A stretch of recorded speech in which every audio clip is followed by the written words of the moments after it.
Welcome to the Player Profiler NFL Draft coverage, the 2026 NFL Draft. All 257 picks are going to be talked about. They're going to be analyzed right here, Thursday, Friday, Saturday. Stay tuned. It's all coming at you.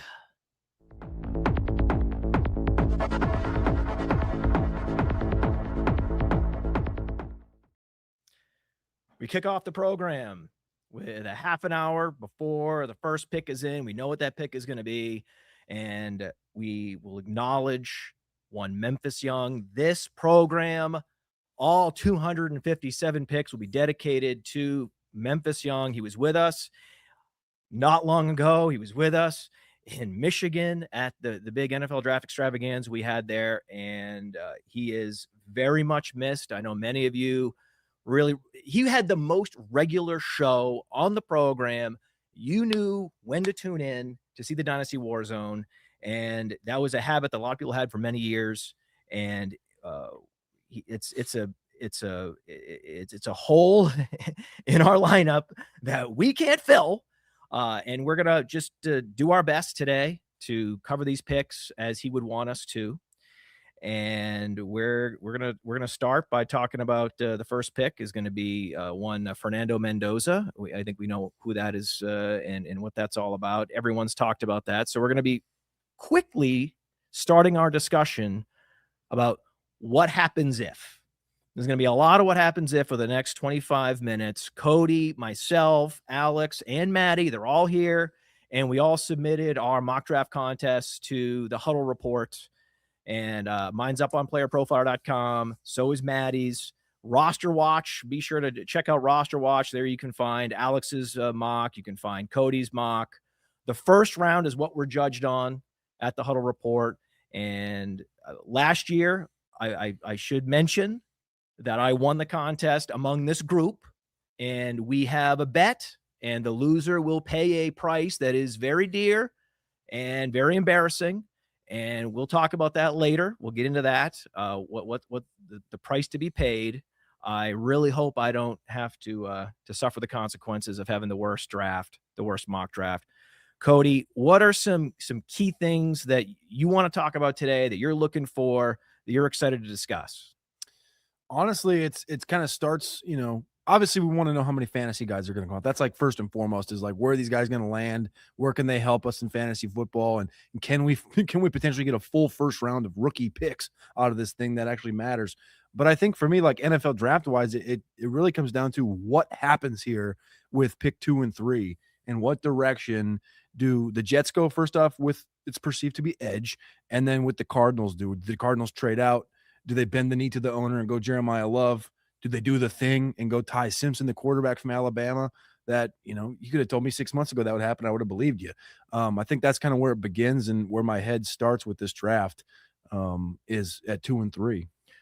Jay Glazer is reporting that there's a big trade that's already been done. It's in the books. It just hasn't been announced yet. Jay Glazer is most closely associated with the New Orleans Saints. And that means a potential trade up to the one team we know wants to trade down is Arizona. And it's very interesting politically why Arizona is looking to trade down. Monty Ossenfort understands positional value. Maddie, Alex, Cody, they know this guy. He's a smart guy. He's one of the better GMs in the league. You wouldn't know it looking at the team's performance necessarily, but they did have some cursed quarterback play. So they've convinced me that he knows what he's doing, and he knows that the last player that they really want to draft in the top 10 among the top 10 highly graded prospects is Jeremiah Love, but the top equity holder, the boss of the bosses, wants him, and they for very good reason. They don't have a face of the franchise. There's no more Kyler Murray. Marvin Harrison has not yet launched. James Conner's dust.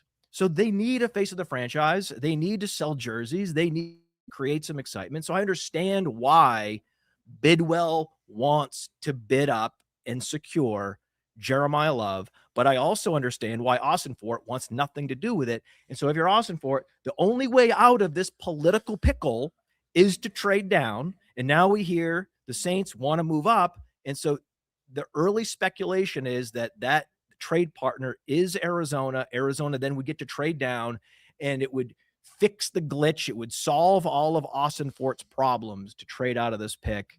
Is that what you think is going to happen? I do. I think that's what ends up happening is Arizona does move off of this pick for no other reason than the fact that just like, even if it's pennies on the dollar, which might be what it looks like when the deal does come through, because honestly, it's this class.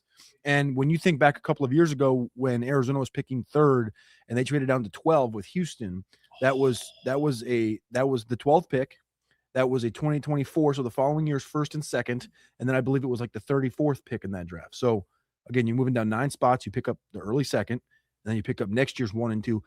I don't think it looks close to that if they move down from 3 to 8 in this class. And again, that was for an edge. That was up for Will Anderson at 103. And then Arizona ends up popping back up to get Paris Johnson, I think, at 106. In this class, I feel like you drop down to 8. You can still probably get Francis Maui-Noa, the offensive tackle from Miami, with that 8th overall spot. It also puts you in a spot where if Maui-Noa goes to the, let's say the Giants at 5, and you're sitting there at 8, and all of the blue chips that you had are off the board, the quarterback is there, and the quarterback still is an option there. And the one key thing I want to say about Austin Fort is, even though this team hasn't worked out, right, you've found that you have some cornerstone pieces on this team. Now, that might be in Michael Wilson, that might be in Trey McBride, right? And the Kyler Murray thing, I want to preface this because I've talked to Alex about this a couple of times.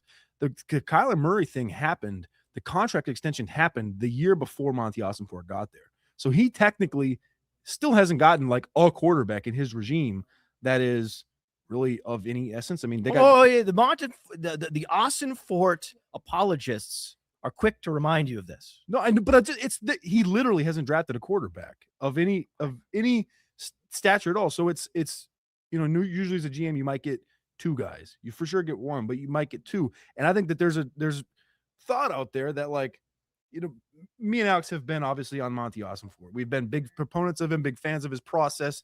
He's a total dog, and he's getting like this weird, like, oh, he's on the hot seat, like he might get, and that I think comes mostly from Bidwell, the owner, because Bidwell is so, like, he seems so quick to kind of jump into these things and try to take them over, like this Jeremiah Love stuff that is being reported, that we're kind of understanding that he might be the guy that wants Jeremiah Love. Obviously, it doesn't make a lot of sense, but I don't know. I really do think they end up with Ty Simpson today.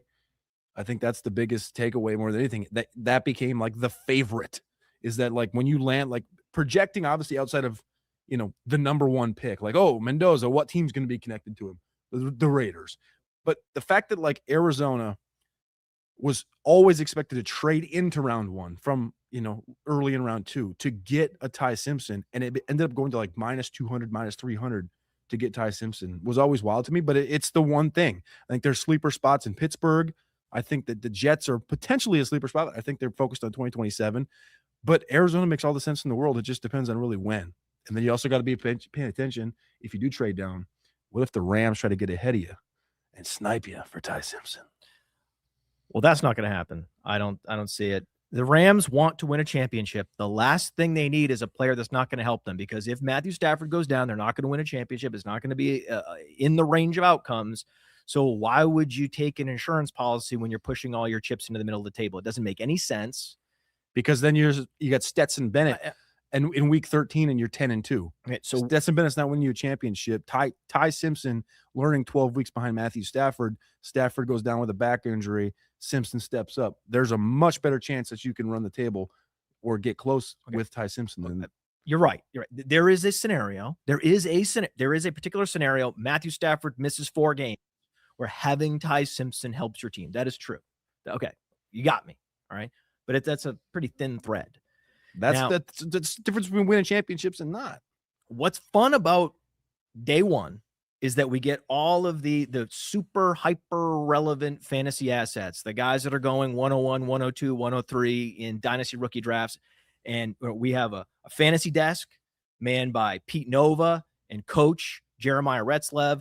We've got the couch. All of us will be rotating through the couch. You're going to see a lot of Matty Kiwoom on this desk and the couch. You're going to see a lot of Alex Dunlap on this couch.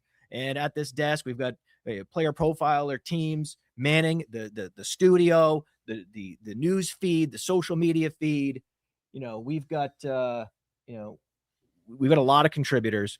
And again, the four of us, Maddie, Cody, Alex, and myself, 2 from Player Profiler, 2 from Roster Watch. We're streaming to both places. Check out both sites. Lots of great information about this draft, about these picks, about these players on both sites. We, again, participated in the Huddle Report first round mock contest. So we get to talk about fantasy relevant players as they come in, but then we also get to talk about picks that we were right about and picks that we were wrong about, which is also pretty fun. Now, what's an interesting element that we should talk about on the front end is where a player is drafted. Doesn't matter. As long as he goes first round and you get the team correct, that's all that matters. That's why I only mocked one trade only. Pick 32, I have Arizona trading in to get Ty Simpson at 32. Do I think he's going to make it all the way to 32? I don't care. It doesn't matter. They could pick him at 3, and I give full credit no matter what. So that's an interesting element where the actual pick a player goes doesn't help you. Guessing the exact pick doesn't help you. It's just get the guys going in the first round and get the guys' exact team. And there's lots of different ways. Last year, I ended up winning amongst this group because I had James Pierce going to the Falcons 10 picks earlier. They trade back in to get him, and I still got full credit, and that's what put me over the top. Will I get that lucky again? Probably not, but I'm feeling very good because I did not build in the trades that these guys did. So there's less moving parts in my mock, and for that reason, I think that I have a bit of an edge. Also, I drove 8 hours to get here. Pittsburgh. We are here in Pittsburgh, Pennsylvania, Yinzer country. And I listened to a lot of McShay. I listened to a lot of Jeremiah. I listened to a lot of Schrager. And listen, this Schrager mock, This is Matty Schrager over here now. I did not know exactly who he had at all these different picks. And imagine my surprise when I submitted my mock and then I pulled up Schrager's mock. And there were a lot of similar. That was unintentional. I just want to say that I did not copy any picks from Peter Schrager, and I would submit to a lie detector test on that. I put some trades in my mock, and I did it kind of the same reason you did with the James Pierce thing. Is I put the Pittsburgh Steelers coming back in. I got 4 trades in mine. Alex has 2. You have 1. I think we all have Simpson coming in. I believe Maddie has Simpson in round 1 as well. I believe to Arizona. 13 to the Rams. He has him going to the Rams. But I put the Steelers back in there, and I got a D lineman in there for Pittsburgh and Caden McDonald. But I don't know, man. It's gonna be interesting. I still don't think we actually agreed on what the punishment's gonna be. We did. No, we did. We'll get into it later. There is a punishment for finishing last. And is it going to be streamed or videoed or? They'll allude to it. I want to wait. We're going to wait and have a reveal later tonight. Deal. We have hours to go. By the way, big new change this year, 8 minutes per pick, which is going to make this even more fast and furious than it's been in years past. So I'm excited for that. We're going to send it over to the couch in a second and talk to those guys. But I do want to address one more thing. So I'm trying to get out ahead of a lot of criticism here. I've already been criticized. My mock is up on playerprofiler.com. It's the most bare bones, streamlined, no analysis, just the 32 picks. So I could qualify for the damn contest. And I was a coward sending Jeremiah Love to the Cardinals, not really thinking he was going to end up on the Cardinals, but really having no choice but to put him on the Cardinals, because if I were to put anyone else on the Cardinals, then it would displace them from a team I thought would be more likely to get them. So that was strategic, but also cowardly. And Faraz Sadiq, actually, he texted me and he called me out. He didn't call me a coward because he's such a nice guy, but there was an undercurrent of what you did with Jeremiah Love at 3 was cowardly. And I just want everyone to know that I don't actually think he belongs in Arizona at all. I would not put him on Arizona. If it were me, that's been one of the last places I would want him. I love the value that they were able to bank getting Tyler Algier, who I think has a bell cow profile. And They didn't have to pay a bell cow price to get him, and you squander all that value. You do all that work on Tyler Algier only to waste it by bringing in Jeremiah Love. No way that happens, but I did put it in the mock for strategic reasons, and I just want to make that excuse before the draft even starts. Well, I bent the knee to Michael Bidwell, and I did the same thing. Oh, but I'm not going to be a coward and cry about it for 10 minutes. I'm just going to tell you point blank, I did it because I think that Michael Bidwell is the master of the puppets in Arizona, and that's how the sausage is made. So that's the thing. It is actually possible. Do I think it's going to happen? No, because any given pick is probably not going to happen. The only pick we know is going to happen is Mendoza. We did actually think Bailey was a mild lock to the Jets at 2 until today. And then the odds flipped in the prediction markets.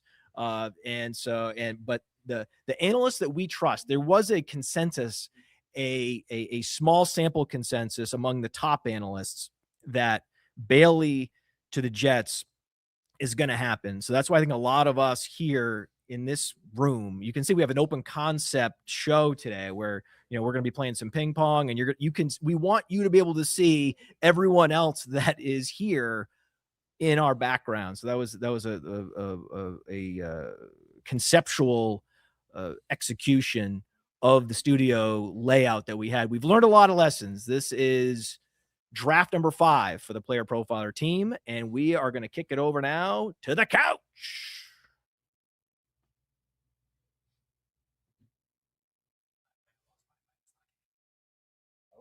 Here we are on the couch. Alex Dunlap, Matty Kiwoom, pumped to be here for the 2026 NFL Draft.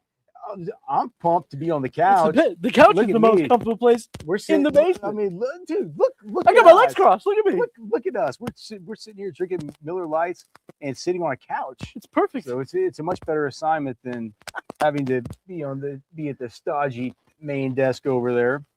I think Matty, as we're getting ready to get this thing kicked off and done, they talked about, obviously, the main sort of storylines we're going to be watching as the draft gets started are, what's going to, honestly, dude, it's going to be a big deal to figure out as far as what the media, the big media has said about the second and third picks with David Bailey and Arvell Reese, who ended up being right, did the Jets end up bamboozling everybody? Yeah. All that, that's such great drama, and I get it. But for us as fantasy players, it really begins to become interesting with these wide receivers coming off the board, because we know in redraft and in best ball, we know where Jeremiah Love is going right now. It's in best ball. It's going to be a 1-2 turn kind of guy, regardless of where he ends up going. We have, unless he goes to the Giants, that could get a little bit muddied up. But we're talking second round floor. Right. There's nothing lower than right.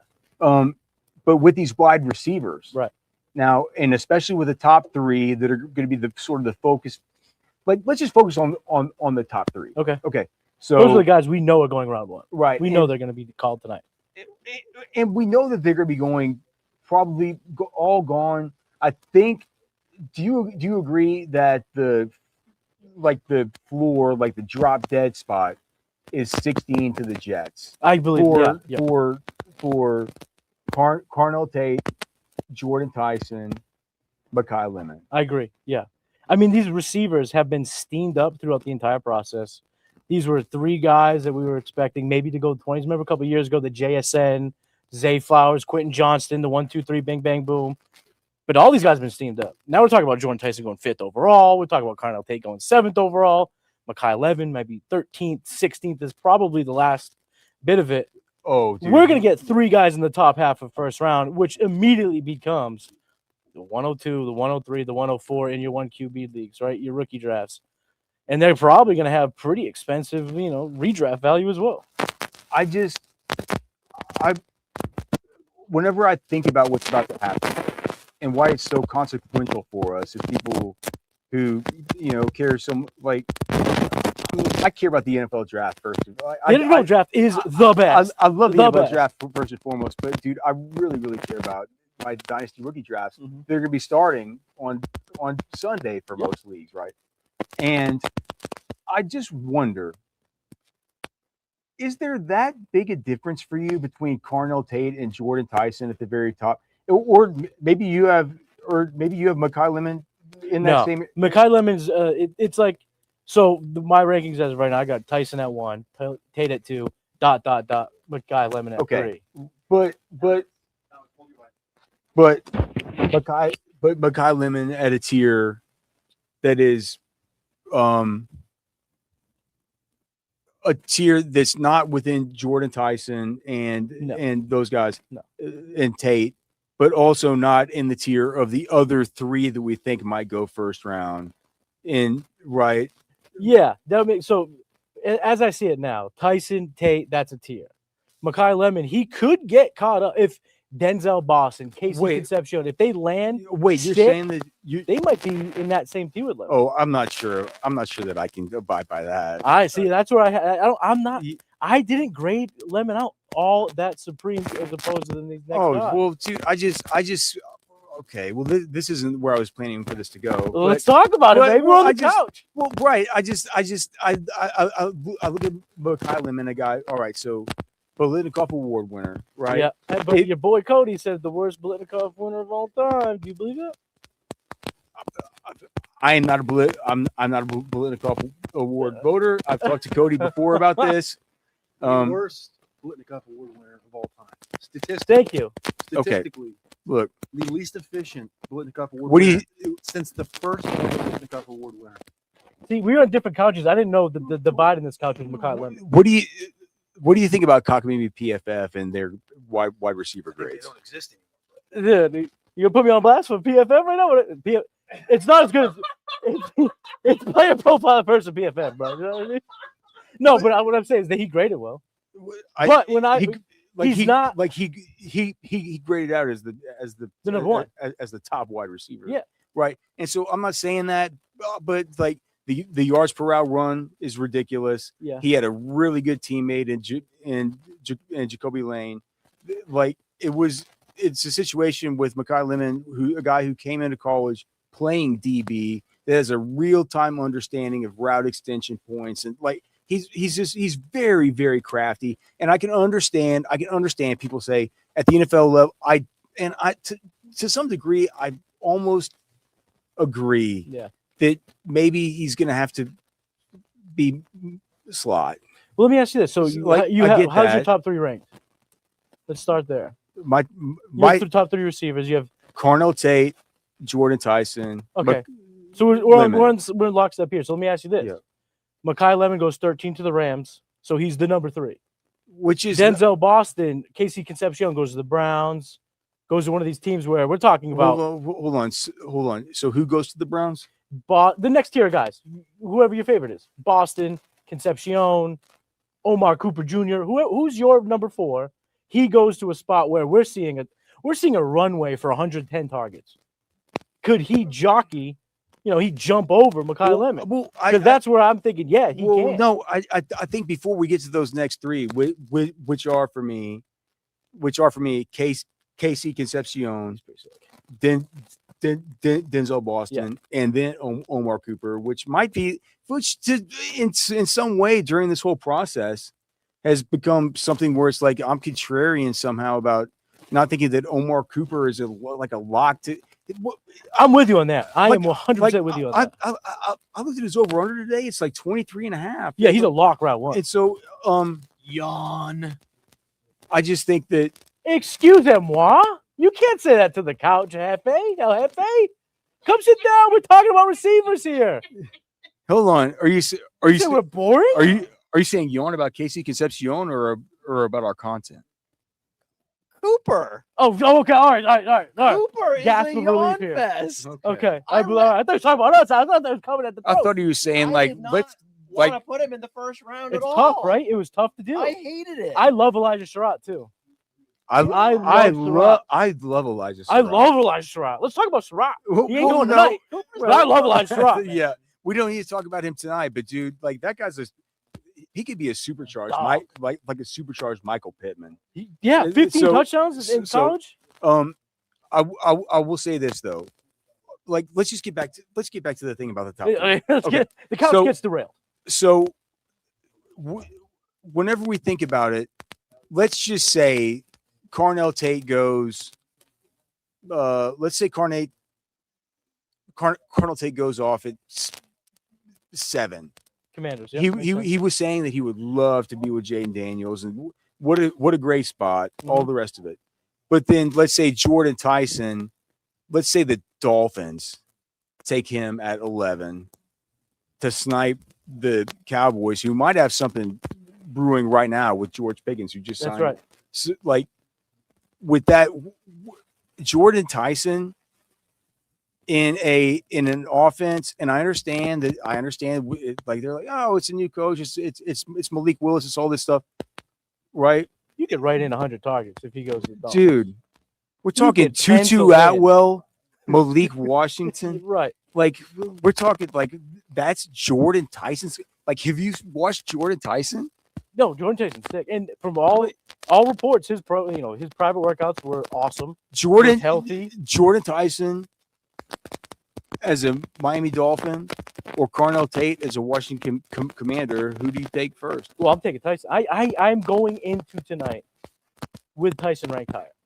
So we're so going you to already have have to him. see. Okay, so We're in the inverse. Let's call it inverse for me because I got Tyson 1. Tate to the Dolphins, Tyson to the Commanders. fair. Then I may have to flip flop it because if the Dolphins decide receivers the choice at 11, which we talked about this last night, the new team builder there, the new head coach there, they are built to not go early receiver. They just aren't. They're Dude, just never. That's just John not the way. John Eric Sullivan is a Right. Green Bay Packers lifer. Yes, back to Turner. Back to like he was even there with what's the guy? Oh man, I Before forget his. Gutenhurst was I forget his Ted name. Turner? Not Ted No, Turner. it was Ted. What was his name with the gray hair? Who's always the Senior Bowl. The old Ted Thompson, not Turner. Yeah. This is why Like, I'm here. That's why. even like they are not. They're not going. They are not a first round, like Receiver a first guy. round receiver type of team. But look at that depth chart. And also BPA. The best player available at 11 could be Carnell Tate. Yep. Could be Jordan Tyson. And at that And point, look- you're doing yourself a disservice. I can already probably see people in the chat saying like, well, they took Golden last year. Like it's like, well, what do you think he learned about that Golden? Right. You know what I mean? No, he's like exactly. he's like maybe everything that I've learned about this. That's a team that goes edge. They go athletic defensive line. Yep. You know what I mean? Yeah, getting this unsexy. They go corner. Yeah, you brought up Lucas Van Ness. That is Yeah. the quintessential It's Green Bay like- Packer pick when they didn't need him. But Right. They got him. And so I think that it would say a lot if they were to go with a Yeah. dude like that. It would say it's like this is our guy. But then you go back and you say like, okay, so I'm sitting here in my dynasty draft, and is Jordan Tyson going to come into camp with a tweaked hamstring? You know what I mean? History would say like, it's a possibility. History Yeah. would say it's not just a possibility. It's like A likelihood. maybe. it's likely, but then again, we've had these awesome wide receivers in the past. And look, I'm not comparing Jordan Tyson to these guys or whatever, but I've talked with Cody about this before. It's like, how much did you really worry about the fact of the heartache you had all week about Mike Evans having a hamstring thing? He was a soft tissue thing. How much did you worry about Julio Jones having a soft tissue thing? How much did you really worry about this stuff? And then, no. Pipe I'm, down, Peanut Factory. I am not comping Jordan Tyson to either of these players. No, I understand what you're saying. You sometimes have to sweat out Tuesday, Wednesday. You have to sometimes with some of these guys, man, these high And they performance suit up on athletes, Sundays. you sweat it out. You just gotta sweat it out. And dude, we have great sources within that Arizona State program who've told us this guy's a dog. He played through not just one but two hamstrings. At that point, you realize, hold on, wait. It was two hamstrings. So now I'm more kind of more worried on one side of the whole thing. It's just a totally wild thing. And then you have the whole Mekhi Lemon deal, and he's probably gonna go after these two guys, right? That's what all the betting markets are telling us. For sure. And you have so 13. Does he go to the Rams? If he goes to the Rams, it's like, oh, great. I got a guy jumping into the Jordan Whittington role. Right. Special team points. If you're in Scott Fishbowl, you like it. Do I love that? 16 is the floor. Let's throw it over to the stand-up desk over here. Stand-up desk. All right. Well, round one's about to kick off. We obviously know Fernando Mendoza is likely going to be the number one overall pick. And we've talked about it. I think we don't need to beat the point here, right? We got 8 minutes to pretty much talk about Fernando Mendoza, but let's kind of talk about where we see him in the rankings here. And I got Jeremiah with me. Now, Jeremiah, when we look at Fernando Mendoza, right, the consensus has him as, probably that 102 pick in super flex in these upcoming rookie drafts. Now, we don't have the landing spots for everybody else, but, in a weak class with quarterbacks, especially in Superflex Dynasty, many people are pushing him up to be that 102 pick. Is that a place that you feel comfortable taking a guy that, for me, is really like a fringe, probably quarterback 2 at his ceiling? What about you? What do you think about that? I think you have to go after your league mate who has Brock Bowers. Can I go and target luring that stack out there for Fernando Mendoza? Because for the 1-2, market value is there. It will be Fernando Mendoza. But I want to get out of that business because there's quarterbacks that I like, which in our player profiler dynasty ranks, Pete, we've got 14 overall Fernando Mendoza, and I'll want your opinion on this. Dak Prescott, ahead of Dak Prescott, ahead of CJ Stroud, Jordan Love, Tyler Shuck, we've been talking about today, Pete, Jared Goff, Baker Mayfield, Kyler Murray. Shake and bake. Do you agree or disagree with that 14th ranking, and how are you manipulating things to your favor in the dynasty market? Yeah, I think 14 is a little aggressive for Mendoza, but we're talking about a guy that's probably going to be a mid quarterback 2 in Superflex for the quarterback position.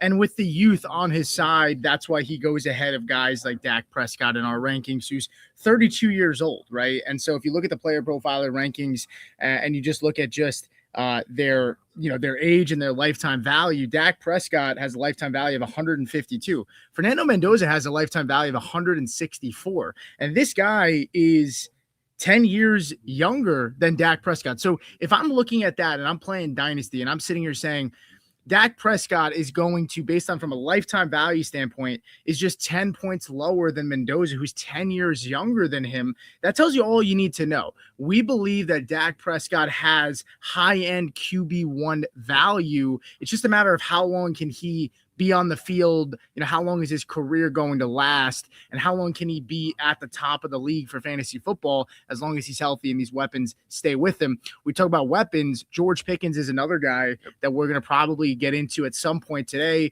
He signed his tag. Is there a possibility, shifting gears here just a little bit, we can stay on the lane of Mendoza, but I want to know what your thoughts are about Pickens. Do you think Pickens gets moved tonight? I think it's definitely live, but we'll have to see. We have that A.J. Brown fallout. What's going to happen with New England? So I think there's going to be a couple teams parked on the sidelines. The Chargers have been a team that have come up. And Pete, how would you take George Pickens in the Chargers offense? We talked earlier, Pete, about Keenan Allen. Where's he going to go? We have the archetype. You have Lab McConkey. Who's going to block? Who's going to be a dog in that Chargers offense? Do you think it's viable, or do you think George Pickens signs that tender, that $27 million, and he's good to go to the 600 pass attempt offense in the Dallas Cowboys and run it back another year. Yeah, I think for fantasy wise, him going to the Chargers would be interesting. We also have the elephant in the room of Quentin Johnston, who I know Matt, the Podfather, was talking about him. He thinks there's a possibility he could get moved at some point, and there's some steam going around there about Quentin Johnston. So we'll see if there's any movement on him. But what I would say about George Pickens, he's currently ranked as the number 11 wide receiver in Player Profiler's dynasty rankings currently. And if he's no longer with the Dallas Cowboys, that shifts the ranking for me for sure. We obviously have to see where he goes, but the Los Angeles Chargers would be a solid spot, but I think they have a lot more needs, like the offensive line, who you have two guys at left and right tackle. We have no idea how healthy Joe Alt and Slater will be returning. I have more concern about Slater being the same guy that he was in the past. So I think it'd be a little silly. A team that I think would maybe make sense to trade for George Pickens is maybe you look at a team like the Kansas City Chiefs, right? Kansas City Chiefs would be interesting. I just definitely don't know if that would be the move, but they hold the number 10 overall pick. I think it would be a little bit cheaper than the 10 overall pick to get Pickens because you still got to extend him, but that could be an interesting landing spot. The Chiefs have a high second round pick, and they also have a late first round pick because they made that trade with Trent McDuffie to the Rams. So the Chiefs are a team that I would have my eye on. Not that there's any sources, but if Pickens is possible to be moved, they're a team that makes sense just given their needs and all the draft capital that they have. The problem, Pete, is, and Daniel Jeremiah said this best, George Pickens is the type of player that you want to date, you don't want to marry. So I think it's the hot potato where you're passing it around. Yeah, nobody wants to date. No one wants to marry. They don't want their daughter. I think it was they don't want their sister to date George Pickens. No, Stephon Diggs. Yes, when he was on the Vikings. Yes. Yeah, so you have George Pickens here. The movement is there, and Pete brings up a great point though about multiple teams having multiple draft picks in round one, and I think that's going to drive that trade market tonight. So you watch these teams that they have malleability, maneuverability. I know Podfather and Cody, they led the show off with, hey, where does Ty Simpson go? Well, guess what? There's ammo on the side of the Cardinals because there's the early second round pick, but then also the Jets have multiple first round picks. So there's a lot that can go out there as far as, hey, how are we going to maneuver up and down the board? What's the first worth? And the Cleveland Browns are another team. As much as you don't want a player to go for fantasy purposes, all these teams have a lot of viability. Very live. I know on the couch, Podfather was just saying how boring Omar Cooper Jr. is. We keep seeing him mocked to the Jets. Yep. And Carnell Tate. Steelers too. Who are some teams that right now you think, hey, this is going to be an implosion versus the rankings that we have? Is it a team like the Browns, like the Jets, Pete? Man, I would say a team that I would absolutely hate to land one of these big wide receivers would be the Ravens right now, right? The Ravens have a guy like Zay Flowers who, crazy enough, Zay Flowers was a wide receiver 1 in fantasy football last year, but wide receiver 7. You wouldn't even really know it because it didn't feel that way with Zay Flowers. And so the Ravens adding to that room makes some sense because we're always saying Lamar needs more weapons. Lamar needs more weapons, right? They did extend Bateman, I think, a year or two ago. Zay Flowers is currently wide receiver 22 in our dynasty rankings. It would have some impact on Zay Flowers, right? At his ranking of 22. And let's just say a guy like Jordan Tyson goes there, right? We talk about Mekhi Lemon, we talk about Carnell Tate. I think it's really more likely a guy like Tyson or Tate. Mekhi Lemon going there would not that it would feel like overlapping skill sets, but I feel like they need, and they've been lacking a big body wide receiver. They did have DeAndre Hopkins there last year, who was pretty solid in the red zone. So yeah, that would be like if Mekhi Lemon went to the Ravens, let's just play it out. Yes. If Mekhi Lemon goes to the Ravens and, Casey can set, or let's just say Denzel Boston. Let's go Denzel Boston. Yes. Denzel Boston goes to the Browns with a pretty solid pathway to targets. You have Jerry Jeudy, but then it's really Harold Fannin. There's obviously quarterback concerns there. Denzel Boston, he goes to the Browns. Would you consider taking Boston over a guy like Mekhi Lemon? I don't think I would be there yet, right? And that's where we get really reactive with some of these picks, right? But you start to say, man, like you're on the right track. You're on the right track, right? So so Denzel Boston doesn't do it for you. what would be a move that would do it for you with, like, say, Casey Conception or Mark Cooper? Would a Mark Cooper going to the Steelers be a possibility where you maybe take him over Lemon if he goes to the Ravens? Or would it be maybe KC to the Rams, maybe? Oh, Casey Concepcion to the Rams. I would absolutely. Hey, Rams will make her dance. There's a redundant skill set overlap with Zay Flowers and Mekhi Lemon. And my contention, and this is something that we may see later in round 1, Pete, is Casey Concepcion. If you give him Jordan Mailata versus Mekhi Lemon in 2025, the production All right. The first pick is in, and the fantasy desk is still talking because we are still getting our logistics figured out. We actually have a secret code word that we're going to give everybody, and it's behind the scene. Maybe we'll let people in on that later. But the pick is in. The 101 in this particular draft is locked. David Bailey? No, it was no. You didn't know? It's Casey Concepcion. Yeah, no, it is. The couch isn't gonna like that one, Concepcion to Las Vegas, dude. That's a weapon for Kirk Cousins, baby. Yeah, no, it's Mendoza.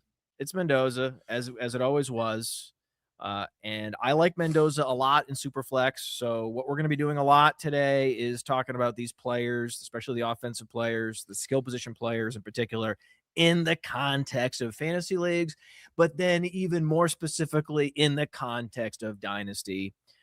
I don't much care about Mendoza as a pocket passer in single quarterback leagues. Those players don't move the needle. You got to have like a Matthew Stafford, Tom Brady, 50 touchdown level season to really make a difference.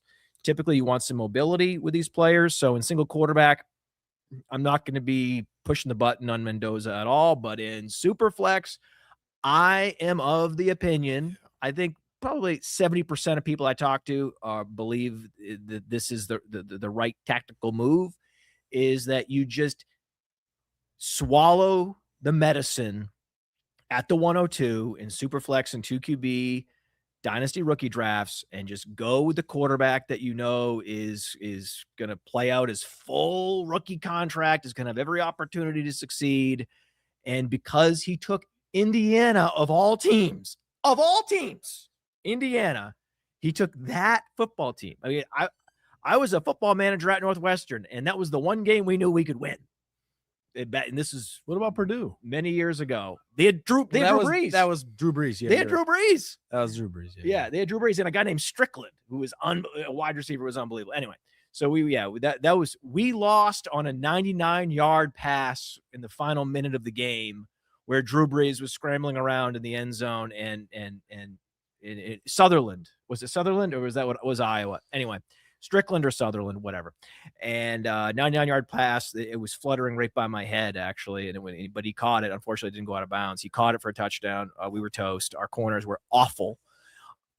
Bottom line is, Indiana was the one team, if you were a Big Ten program, you know you could beat. And then Mendoza comes along, and he just carries. And so I am on board with Mendoza at the 101, and I'm also on board with him at the 102 in Dynasty Superflex rookie drafts. So good pick by the Raiders, and then also good pick by any dynasty leaguers that want to pick him at the 102, lock in that value, trade him down the road, whatever it is. You're gonna be happy that you didn't take a chance and that you lock in that value and that stability, because the later you go in a rookie draft, the more you can take chances. But 102, 103, 104, you want to first and foremost minimize risk, and Mendoza is the ultimate risk minimization play at the 102 in Superflex Dynasty Rookie Draft. So push the button on him, and you will notice on the screen $50 off the Player Profiler all-in package, which includes Dynasty Deluxe, the Dynasty Rankings, $50 off with code DRAFT. Code DRAFT. And if you enjoy us, driving 8 hours with all this equipment to Pittsburgh for really no reason, because we could do this from anywhere, as we proved last year, doing it from Florida because we didn't want to go to Green Bay. Regardless, if you like this, it's a great deal just for you, just this weekend through Sunday. This code is good. Code DRAFT, $50 off through Sunday. Get it now. And Mendoza, thoughts, Cody Carpenter. Is it more shocking that Mendoza goes to the Raiders at 101 or that Diana Rossini deleted her Twitter account? This is where we are. And sadly, the first person I think about in these scenarios is my daughter, because she's this huge Patriots fan. And it's just been building and building and building. It's just been a straight line up with her fandom and the NFL. It's fair. And then this scandal happens and she doesn't know what to make of it. I've lived through Spygate. This is her first real fandom, thing. I told her to get used to it. This is what Patriots fans, we are hardened to the experience of scandals. At one point, there was a slight variance in the amount of air that was in the footballs that created a scandal. So this is par for the course. Will Vrabel survive is going to be a storyline throughout the weekend, but we got to talk about the fact that this is an 8-minute clock and the picks are coming in fast and furious, and the Jets pick is in, and it is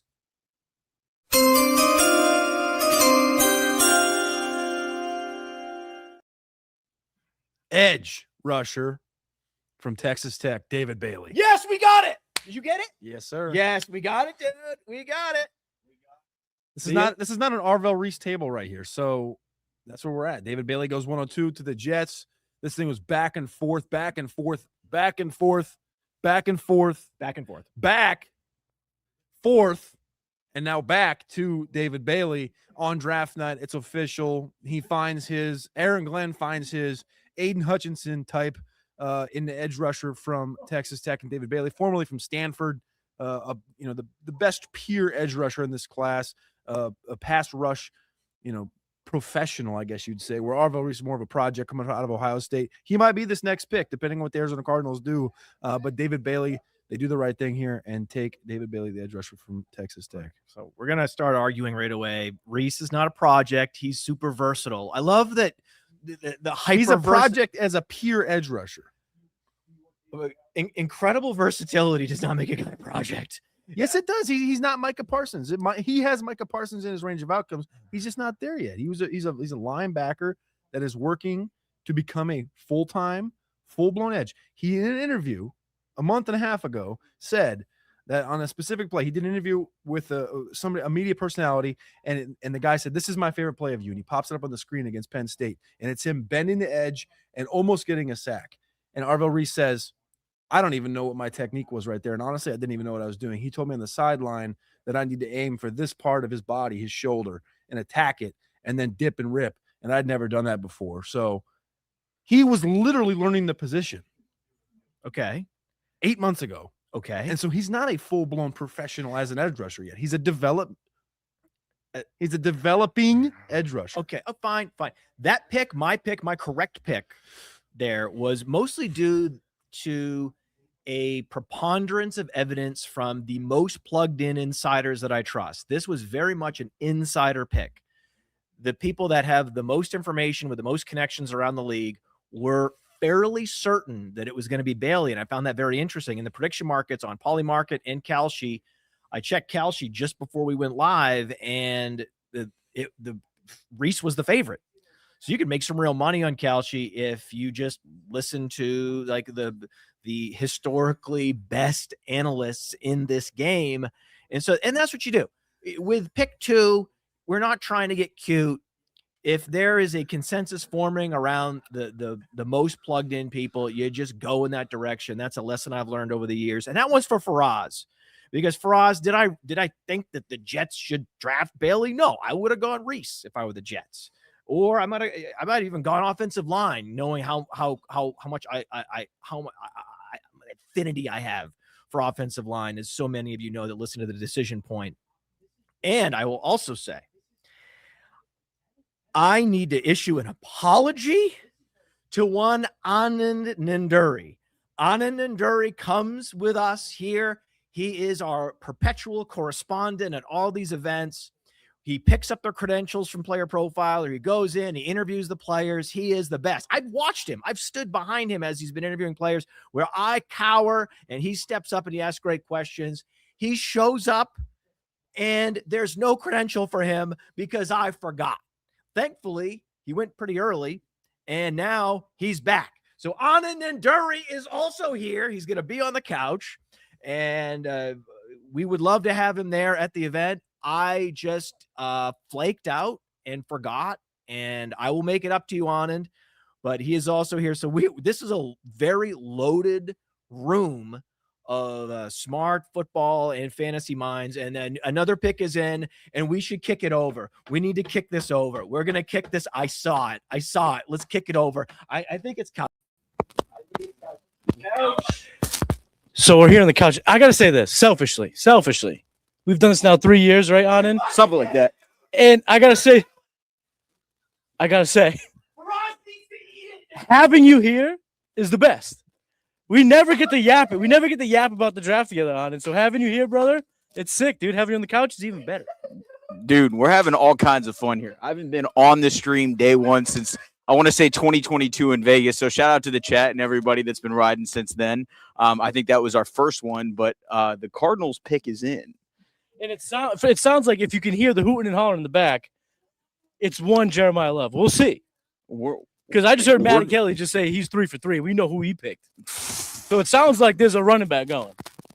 How do we feel? This is how do you call this? This is getting told what to do at your job. This is when you don't love your job. When your boss says, do something, I don't care, do something. There is one very, very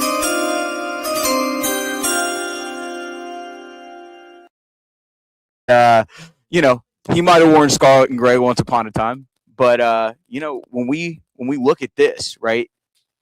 When was the last time we had a player get this kind of draft capital at running back? It's been a long time. Saquon is the last time it got this high. Right? We've seen Bijan flirt, right? We've seen Ashton Genty flirt with the top 5, but this is a top 3 running back. So for fantasy, you love it. But this is also a team that signed Tyler Algier. They did not plan on taking a running back, I feel. But here we go. Yeah. It sounds like they took a running back, baby. F's in the chat for Tyler Algier, man. Yo, no, brother. Can he get – dude, can we talk about that real quick? Imagine being Tyler Algier. You go to the Falcons. You have a great rookie year. They go, thanks for your duties, sir. We're going to draft Bijan. So then you go fly out to Arizona. Monty Austinford and company says, hey, come here. You're going to work with James Conner. You're gonna play. We need you. Nope. Deja vu happens and they do it again. They do it again. Do you think that he's living the real life version of the he can't keep getting away with this meme? Yes. Yeah, you gotta feel for Tyler Algier. He's done nothing wrong except be behind Jeremiah Love and Bijan Robinson. Chat, give some love for Tyler Algier. Throw out the hearts for Tyler Algier, chat. Right? This is the saddest handcuff of all time. Nobody drafted him to be a handcuff twice. 2 times now. He's not supposed to be a handcuff and gets handcuffed anyway. Yeah. Athens PD must have hit him up. He must have been a Georgia Bulldog at some point. Can I just say that one thing? Like I was talking with Matt about this, and what we have here is honestly, this is not the best landing spot for Jeremiah Love for fantasy. No. It's just a volume king, but. How valuable are the touches? Do you know what what just happened? Just you take what Bijan. He just inherited Bijan Robinson's Tyler Algier problem. Valid. You know what I mean? Like it's like that's what just happened. Tyler Algier's getting paid $7 million. That's a guy who, without an elite runner next to him, is a 1,000-yard rusher as a rookie coming in. Like he just inherited a role where he's going to obviously be used in the passing game. Obviously, here's the thing: ownership won out here. Ownership won out over Monty Austinford, understandably to some degree, right? They couldn't find anybody to trade up. Yeah. Nobody wanted to trade up for your boy. Yeah. So that's what it was, right? And it's just, and then what Monty had to say was, he was like, okay, that was my one way that I could get this going. Now that David Bailey's off the board, I had said the whole time I wanted Bailey. I feel like if this thing would have hit the right way to where if Bailey would have been there, I could have talked him into taking him. Now that he's not there and I don't have the same conviction about Arvell Reese, what am I going to tell ownership? That's the tough problem, right? Yeah, so like with Jeremiah Love, I get it, but I do think that when we kind of after this, when we start to restructure our best ball, structures about how things go, it doesn't change anything at the top of dynasty rookie drafts. No. But as far as the 2026 season in best ball, I'm thinking that Jeremiah Love is somebody that is not going to be taken at, people were talking about taking him over like Ashton Genty and stuff. And at this point, Ashton Genty doesn't have a huge Tyler Algier problem. James Conner is about, say what you will about him, he's about to announce all of Arizona Cardinals day 2 picks. Pittsburgh, that organization still cares to get him the football. The strangest part about this is if you're gonna hire a GM and empower them, and then basically do the opposite of what they want to do here, right? I think you're in big trouble, and Arizona's been in big trouble for a long time. They had to dump Kyler Murray. I love the player, like no pun intended. Like I love Jeremiah Love. Arguably the best player in the draft. Right. There's an argument guy he's and the number one player in the draft. Now the question then becomes, all right, now Pete, Jeremiah Love, elite contact balance, would not let him fall any further than pick 3 overall to the Arizona Cardinals. In our rankings, Pete, look, there's no question. It's still the 101 for Jeremiah Love. In our dynasty rankings, Bijan Robinson, Jahmyr Gibbs, Ashton Genty, Omarion Hampton, and Jeremiah Love. Does Jeremiah Love creep up over somebody like Omarion Hampton, Pete? I think Jeremiah Love just, to me, a better prospect, right, coming out. And both guys are going to deal with some sort of competition. You do have a little bit of a bump up because Mike McDaniels is going to be there, and you expect that run game to be even more improved this year. But there's still some concerns about the offensive line, and the Cardinals have similar concerns as well. But I honestly would probably still have Love ahead of Omarion Hampton. While I liked what Omarion Hampton did, I think Love has a much better profile as a receiver, just an all-around more explosive running back. So for fantasy football wise, I'm not in love with the Love landing spot, so to speak, but I still have him over Omarion Hampton here. And I know Player Profiler has him at 5 and Hampton at 4. I would probably flip that and probably even have Devon Achane creeping up pretty close to maybe even being ahead of Omarion Hampton as well. Well, we saw, and Alex was talking about inheriting problems. Tyler Algier inherits a problem. Jeremiah Love, he leaves one place with Bijan Robinson, and now he can't escape. Another bell cow running back goes ahead of him on the depth chart. Here's a question. Is there any dent in the camp? Because the one strength that Tyler Algier has is siphoning off touches in the red zone. Pete, is there any concern for Tyler Algier siphoning off carries in the red zone where you're a little bit bearish amongst those top 5, top 6 ranks in our dynasty rankings?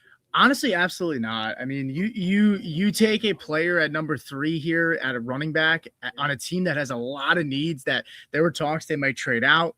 And there's, to me, it's like you don't make that pick if you're not going to give him the workload. Now, I do want to shift the focus here because Maddie and them did a good job talking about Love, because we have another pick that's officially in, and it's the Titans, who are stocking up around Cam Ward, who bring in Carnell Tate at number 4 here. This is happening in real time, obviously. And Carnell Tate to the Titans is a really, really big bump up to this room. I know we talked about we talked about the Commanders. We talked about the Giants. We've talked about a lot of landing spots for these receivers, but Carnell Tate to the Titans has really not been one that I've heard many say. Yeah, there was some talk about maybe Jeremiah Love goes there. Yep. Right now, Love goes ahead of them. And now we're seeing, as the Podfather was just talking to me and you before, you're seeing the downstream where Love going at 3. Now you're seeing there's going to be a lot of, what would you say, impact on everything else, because I don't think many people were expecting this. Downflow. downfall, right? Carnell Tate, though, right? He currently, before coming into this, Player Profiler had him as the number 3 rookie in rookie rankings. Now, we don't have landing spots for everybody else, but what do you think about this landing spot for Carnell Tate with the Titans? It's ultra bullish, and this is why we do the reps since January, because inception, all right, a landing spot here, this is what we'll do.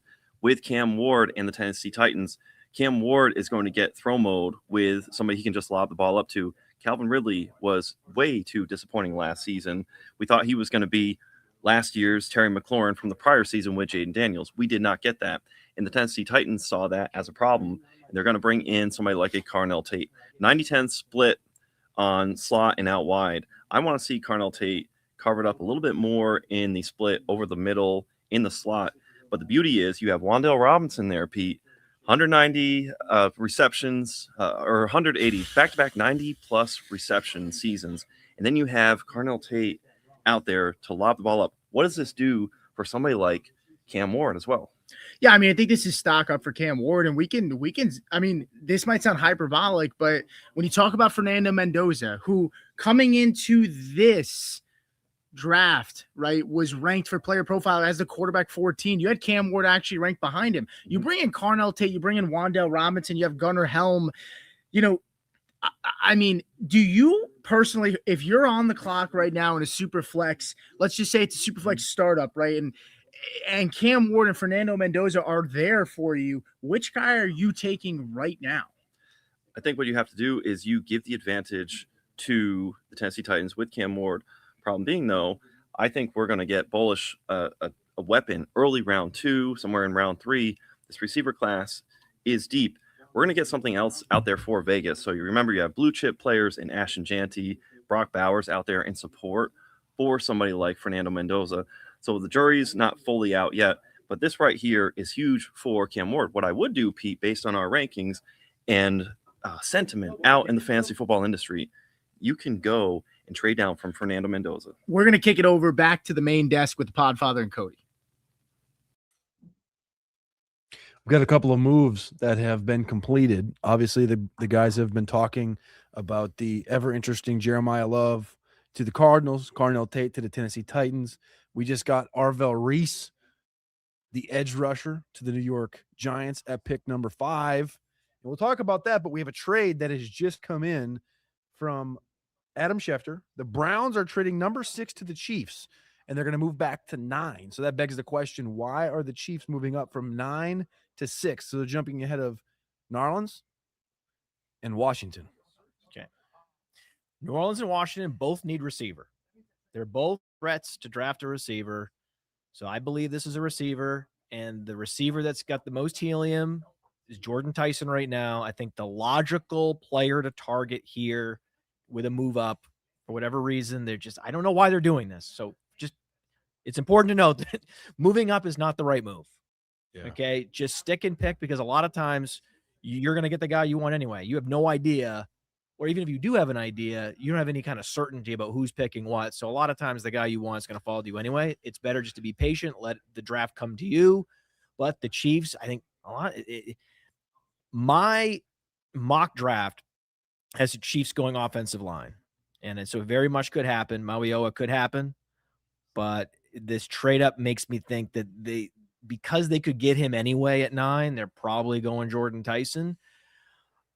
If I'm empathizing with Andy Reid and that whole front office there in Kansas City, I'm thinking we just had our cornerstone franchise quarterback go down with an injury. We need to protect him. We want offensive line. That was the logic behind my particular mock draft selection for them.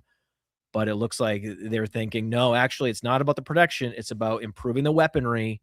And for that reason, I believe it's going to be Tyson, but we will find out.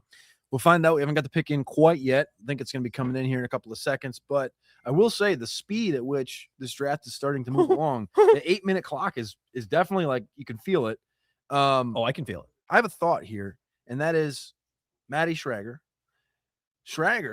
Peter, a couple of weeks ago put out his first mock draft, and he put the Jordan Tyson at pick 9.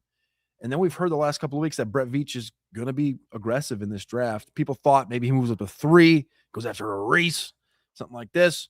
Turns out he was up to 6, Mm-mm. and the pick is not Jordan Tyson. It is what has become the clear-cut cornerback 1 in this class because Yeah. Jermod McCoy has Okay. fallen down because of injury, yada, yada, yada. Mansour Delane, the cornerback from LSU by way of Virginia Tech, is a Kansas City Chief here at pick 6 after a trade-up. And this is what I love to do with the mock draft contest. I didn't do it in this particular instance, but I was considering it. And that is looking at the players that teams trade away, because how NFL teams think, they think very one-dimensionally. We traded away a star player at this position, and therefore our priority in the draft needs to be backfilling that particular position. That's the sort of basic math that these teams do. And so if you see a team like the Chiefs trading a cornerback, then your first instinct needs to be, oh, well, then they're going to go. This is why with Miami, they're probably going to draft a receiver. It's not the logical move from a roster construction standpoint, but that's not necessarily how they think. They think we just opened up a huge weakness on our team. We need to use the draft to backfill it. And that's what the Chiefs did. And those of you that had Delane going to Kansas City, congratulations. So the trade that came through, this was interesting number of selections here. So it was pick 9, went up to pick 6. So they jumped over, like I said, New Orleans and Washington, who Washington's now on the clock. They give a pick 74, which is the 9th pick in round 3, and then pick 148, which is a day 3 selection. So it's not that much. I think it's a good move here to go up, make sure you get your guy, because we have heard the connections to Mansour Delane with New Orleans as a sleeper spot. And then Washington, I mean, there's been a lot of helium on Sonny. If Sonny Styles makes the 7, Sonny Styles is the pick. But Delane has also been one of those names attached to Washington, so it makes sense. He didn't have to go up too far when he goes up to 6 and not like up to 3. There are a lot of best practices. There are a lot of ways that rules that you can implement to help you navigate these mock draft contests. One of the other rules that I have is that if a player is widely known to be a backstop, right, that player X can't get past team Y. When you hear that time and time again, a lot of times you think, well, yeah, I can't necessarily mock that player to that team because he's supposed to go earlier. The prediction markets have him going earlier. All the analysts have him going to teams earlier. But that's always running in the back of my head, that at least I know that Team X loves player Y, even if it's not necessarily likely that he makes it there. And then so because I heard so much of that about this linebacker going and the obsession that they have with Sonny in Washington, one of the first picks that I started with my mock draft contest was, let's put Sonny to Washington and then build around that, because we know that they're obsessed with him. So I would be shocked, and I'm prepared to be wrong here, but I'd be shocked if they don't go linebacker here. Pick's not in yet, but do you, so as a team builder though, with this Delane thing, moving up 2 spots like that, like I know you're giving up 74 in this draft, I think it's going to be a good player. Right. But you do have to look at what the Chiefs did. The Chiefs got pick 29 from the Rams for cornerback. They also lost their other starting cornerback, Jalen Watson, to the Rams in free agency. So you had this is why they were always going cornerback, right? I got in the head of the coaching staff and was like, the pressure they're going to put in the front office to protect Mahomes. But no, actually, it was just the 1-for-1 simple math of, we lost these players at this position and we need to backfill. I think it's a great selection. It's going to But you said it was a good move that they only gave up an early 3rd rounder. Cooper Kupp was an early 3rd rounder. Michael Wilson was an early 3rd rounder. And they also need wide receiver as well, because they have a slot receiver. They have a one-dimensional slot yak guy.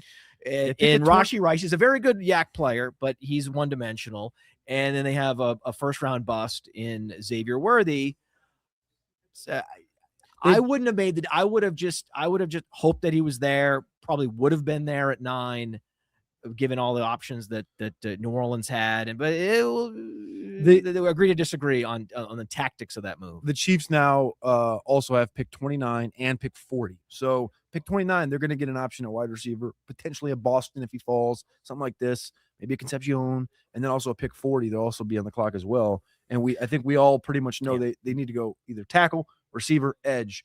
This is a common fallacy. This is a two of common those fallacy picks. that we have an abundance of picks, so then now we can just frivolously let them go to move up. No. This is a But the common difference- trap that these teams fall It's for. the difference it's the difference though when there's a clear number one player at a position and then there's a gap, right? Why Jeremiah Love go at 3? 1, because he's great, but 2, the depth from him to everybody else, which is what we've talked about in the Sonic Truth, is there is no tier 2. This is a key principle, and this is a key principle that because I had Delane falling to Miami at 11, and in hindsight, this was a principle that I did not fully appreciate, which was the position scarcity of the elite players. And there was only one elite corner. There was ultimately only one elite corner. And that's also, I think, and why I think Sonny Styles is the pick here, because he is a one of one in terms of elite linebackers in this class. So there again, I have to admit that I didn't let the singularity of certain players, that didn't factor in as much to my mock draft decisions as it should have.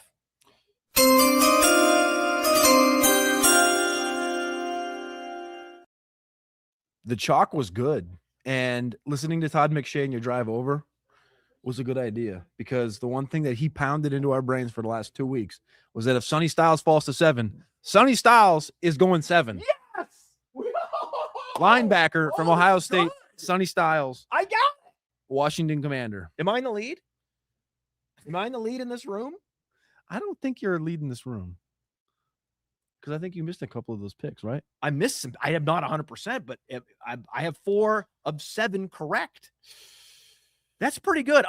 I'm batting above 500 as of right now. Certainly, it's going to be way below 500 by the time all 32 picks are in the first round. But so far, I'm above 50%. You know what? We're actually tied at 15 points, You and I are tied. And by the way, and Alex is getting drowned. He's at 11. last year, very similar scenario unfolded where Cody and I were near the top, neck and neck, and he was actually leading me until the Pierce pick came in.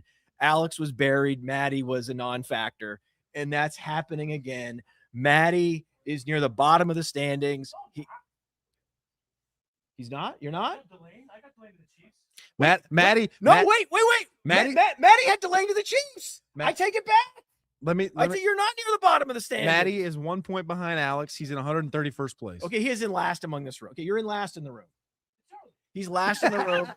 He's last in the room. But again, I did not factor in he had Delane to the Chiefs. So okay, he's doing okay. He's just fine. Maddie's doing just fine. He's not gonna be Maddie is a lock yet to absorb the punishment. There is a punishment for last place in this contest, in this draft house. Right now, Maddie is the guy, but it's very close between him and Alex. And we're going to talk about what that punishment is going to be later in the show. Yeah, Delta, I need an early flight back to Massachusetts. Yeah, I can't be. Oh, sorry. I'm in the shop. trying to get out. So there's a bunch of defenders going here. We have cornerback, we have linebacker. These 8-minute picks are coming fast and furious. And the thing is that we also have the analytics team at Player Profiler crunching the numbers.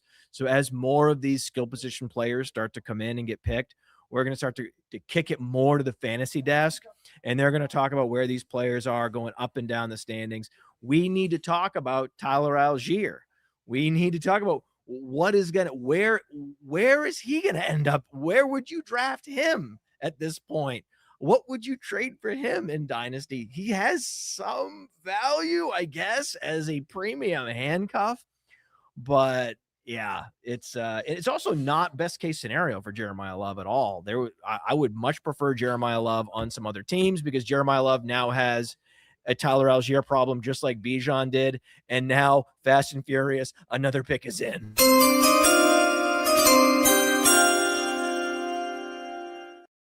With the number 8 overall pick in the 2026 NFL draft, the New Orleans Saints got their wide receiver 1 in Jordan Tyson from Arizona State.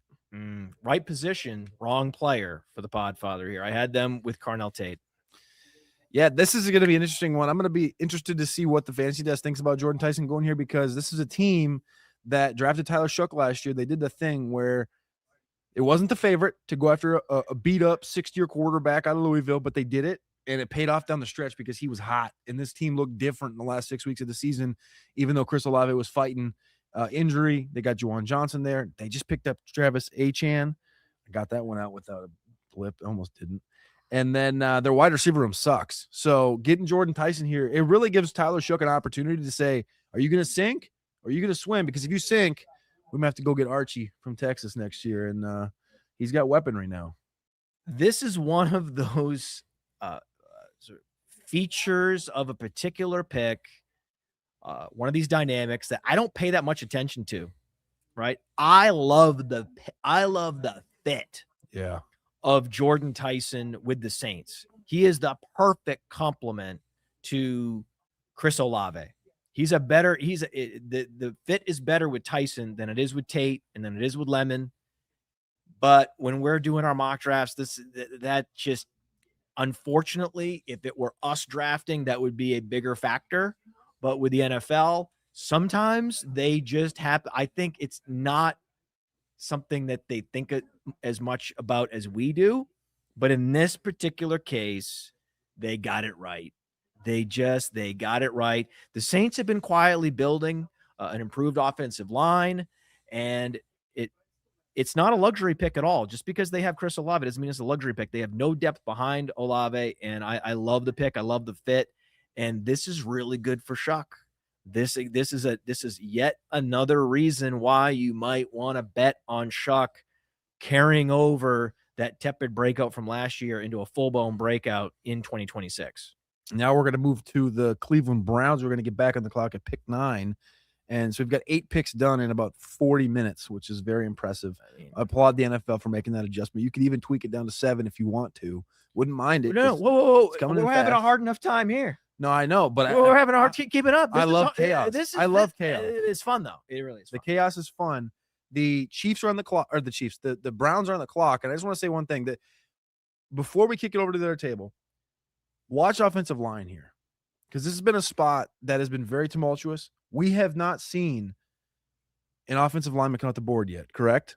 Correct. It's been quarterback, edge, running back, receiver, edge, corner, linebacker, no offensive line. There's going to be a run at some point here. The Browns need offensive line. The Giants need offensive line. Offensive line could run here, and it might not be the one that people think, because the player that I've heard the most attached to the Cleveland Browns for the last 2 months was not Maui Noah, was not Fano. It was Caden Proctor, the massive human being from Alabama. That's been the name. That's been the name. I have Fanu to the Browns. So I'm crossing my fingers here. I have Fanu to the Browns. They're on the clock. Let's go. And I also know Maddie has offensive line, but he has Proctor. What do you have? For the Cleveland Browns? Yeah, who do you have mocked to the Cleveland Browns? I sent Spencer Fano to the Cleveland Browns. So Fanu, and then we have Proctor. What about Alex? Fano. Okay, so the majority here, we will be big winners at Player Profiler. So if you're rooting for us to do well in the mock draft contest, we're rooting for Fanu. If you're rooting for Maddie to sneak out, slide away from the punishment. And if you want Alex to be punished over Maddie, then you'll be happy with the Proctor pick. Otherwise, if we all lock in Fanu and then pull away from Maddie, he's dead in the water. He's gonna be doomed. He's gonna be dead in the water. Oh, a little hint there. Little hint. Okay, we got to send this over to the fantasy desk. There's some implications here, especially with Jordan Tyson. Kick it over there.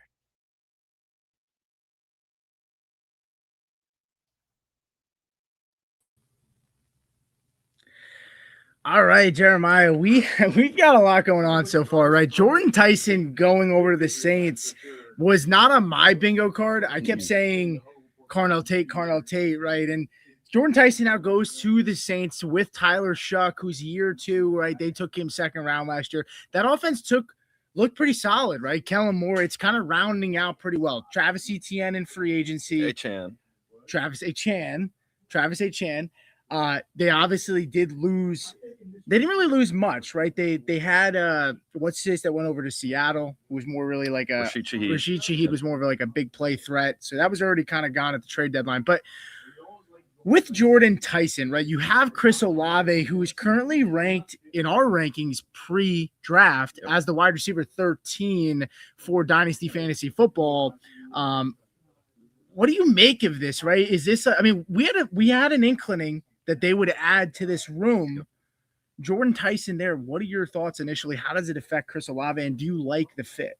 I love the fit. It's going to buoy somebody like Tyler Shuck, who, as we were talking about, being ranked below Fernando Mendoza, that's just another quarterback who 5 games last year was a QB1, and Chris Olave has vouched, and then you get a further imprint of Jordan Tyson. This is even more support for somebody like Tyler Shuck, who has rushing Konami code ability, and you're adding another target in the Coors Field, New Orleans Saints football field. So you have that offense, that high generation offense between the NFC South.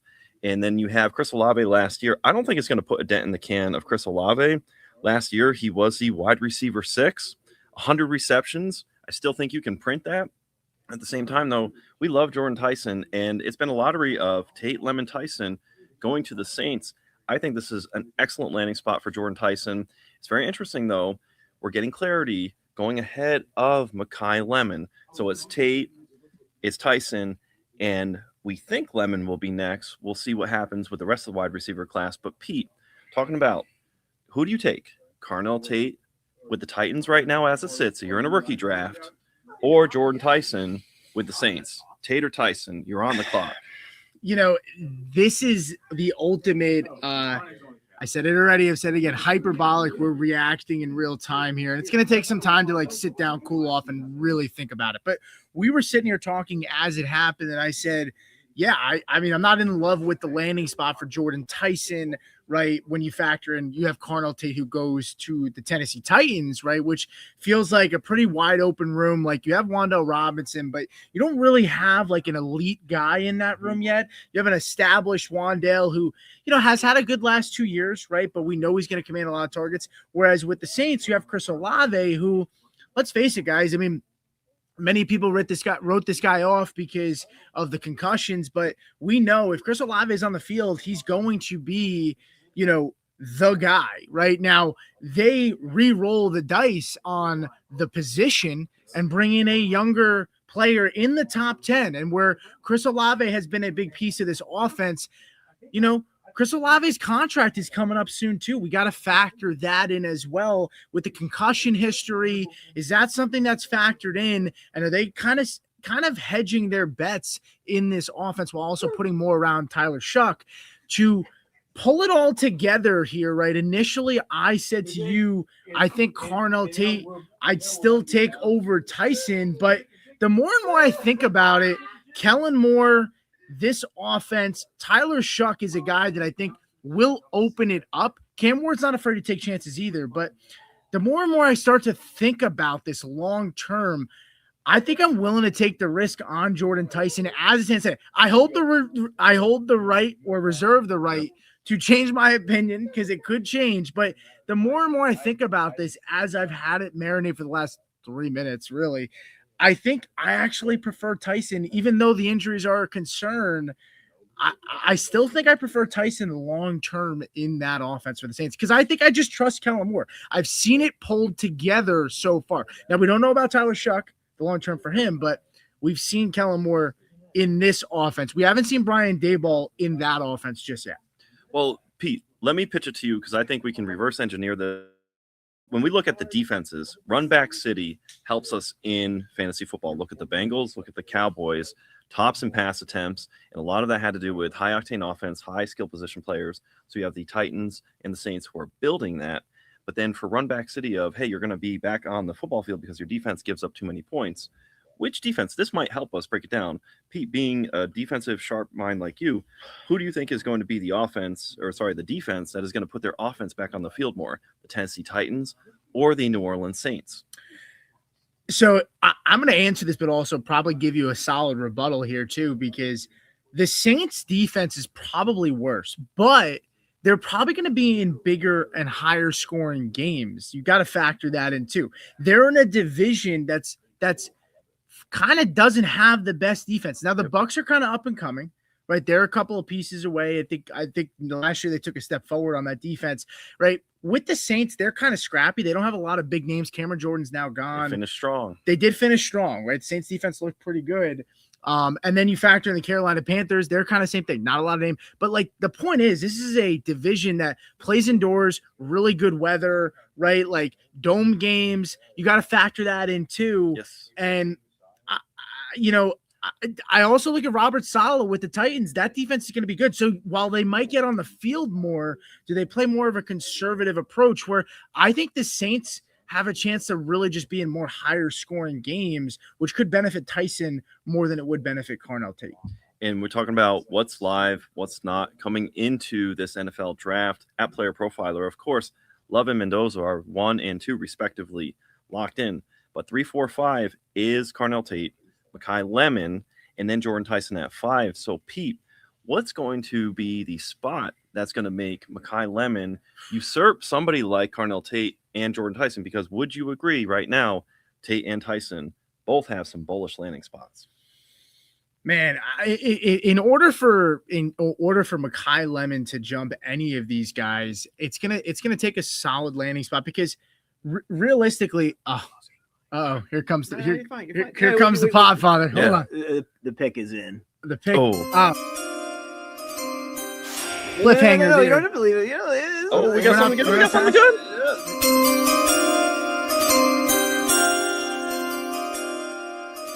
That for your board. We got it. Got him. Matt, the only guy that doesn't have is Maddie. Yeah. Maddie. Yeah. Put Bono. If you don't know, the Podfather is very competitive. He likes to rub it in when he gets things right. And so far, he's having a really, really good start to the first round here. With Makai Lemon, though, right? He doesn't have the landing spot just yet. Would the New York Jets be a spot that if he went there, you'd feel pretty bullish about? Because I still don't think if he went to the Jets, that's like a spot to have me jump him over those two guys.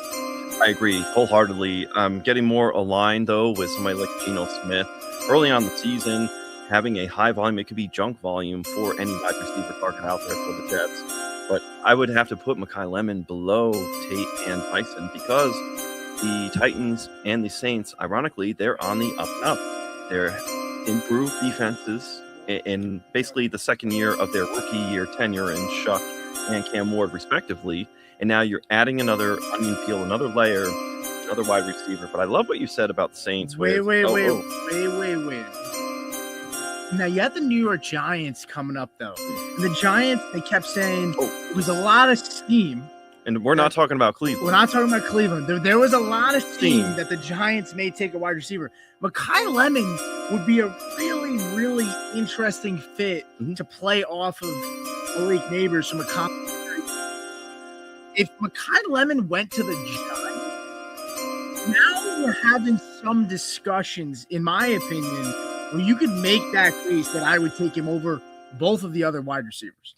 Well, there's another path, Pete, where it's a second-year quarterback on a rookie deal, and you're getting that layer. So that's going to be even fun. Another Inception thing to watch if we end up getting that pick for the Giants, because you have Shuck, Ward, and Dart. This would actually buoy, too, Jackson Dart's top 5 quarterback finish in fantasy football potential. He lit it up in fantasy football all last year, and it wasn't just requisite top 12 games. It was high in the top 12 in the ranks on a weekly basis where Jackson Dart was cooking. So if you were to get Makai Lemon, that would be a perfect fit because Malik Neighbors can get up to 180 targets in a given season. But now we have Jackson Dart as QB10. I think he could support enough to make Malik Neighbors viable, especially if Wan'Dale Robinson was viable. We talk about back-to-back 90 reception seasons. Makai Lemon can absolutely push right in there and get more from an efficiency standpoint, from a deeper yard standpoint. People just think that maybe Lemon is just a slot merchant. Yeah, so much more to his game. Pete, how do you feel about the versatility and the improvement if it were to be Lemon versus somebody like Wan'Dale Robinson? Yeah, I mean, you would be getting a player that like you said has more versatility. And the interesting thing is when we talk about Malik Neighbors, like it feels like everybody keeps, when we think like, oh, like a wide receiver can't go there because then he's got to compete with Malik Neighbors and the stock is way down. But Wan'Dale Robinson next to Malik Neighbors, yes. Okay, Malik's rookie year, Wan'Dale Robinson started to break out during Malik's rookie year, and Malik had a crazy rookie season where he had, was it over 150 targets as a rookie or somewhere around that, 130, maybe a little bit more? So like he could have paced for near 200 targets if he didn't miss his games with a concussion. Right, and we saw that happen with worse quarterback play. So now you factor in Jackson Dart, right? Another year forward, right? We know it's a realistic possibility that he can or they can support two wide receivers getting a lot of volume. And the thing about Makai Lemon and Malik Neighbors, they are two guys that can create after the catch. To verify, the year for Malik Neighbors as a rookie, 170 targets. And we know that Wan'Dale Robinson had over 130 that year. So we know that there are targets to be had. Now, ironically enough, we're talking about three teams that have three quarterbacks that are all going into year two. Yep. So it is nice to see. Now, the Giants obviously haven't made this move, and we're talking hypotheticals until we see the next landing spot for one of these offensive weapons. But it would be fun to see the Giants take a wide receiver because we're seeing those assets at the quarterback position getting more assets to raise the floor of their offenses and also give a bump up to those quarterbacks. And low-key, with Malik Neighbors, if he's going to miss the first month or have a slow start, there's a viability to a rookie receiver going in there to New York. It's funny enough, though, because you have Jordan Tyson, who just a week ago, people were steaming up for him to go to the New York Giants. So now Jordan Tyson is off the board, and you've got Makai Lemon, who's still available. So it should be interesting. Another team, Pete, for me would be the Rams. Did you see something, Pete? No, I thought you were going to say the Miami Dolphins, who are right behind them. They are 11. They are 11. And talk to me, is that bullish or bearish? Is it junk volume?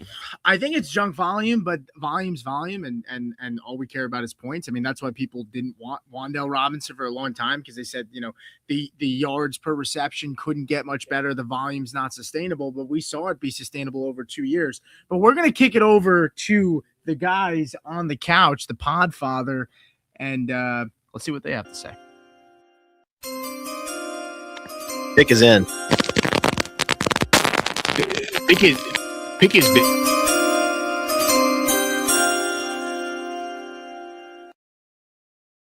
We're working on them. You're working on them. I'm Everyone in the chat says you need to work on the mic.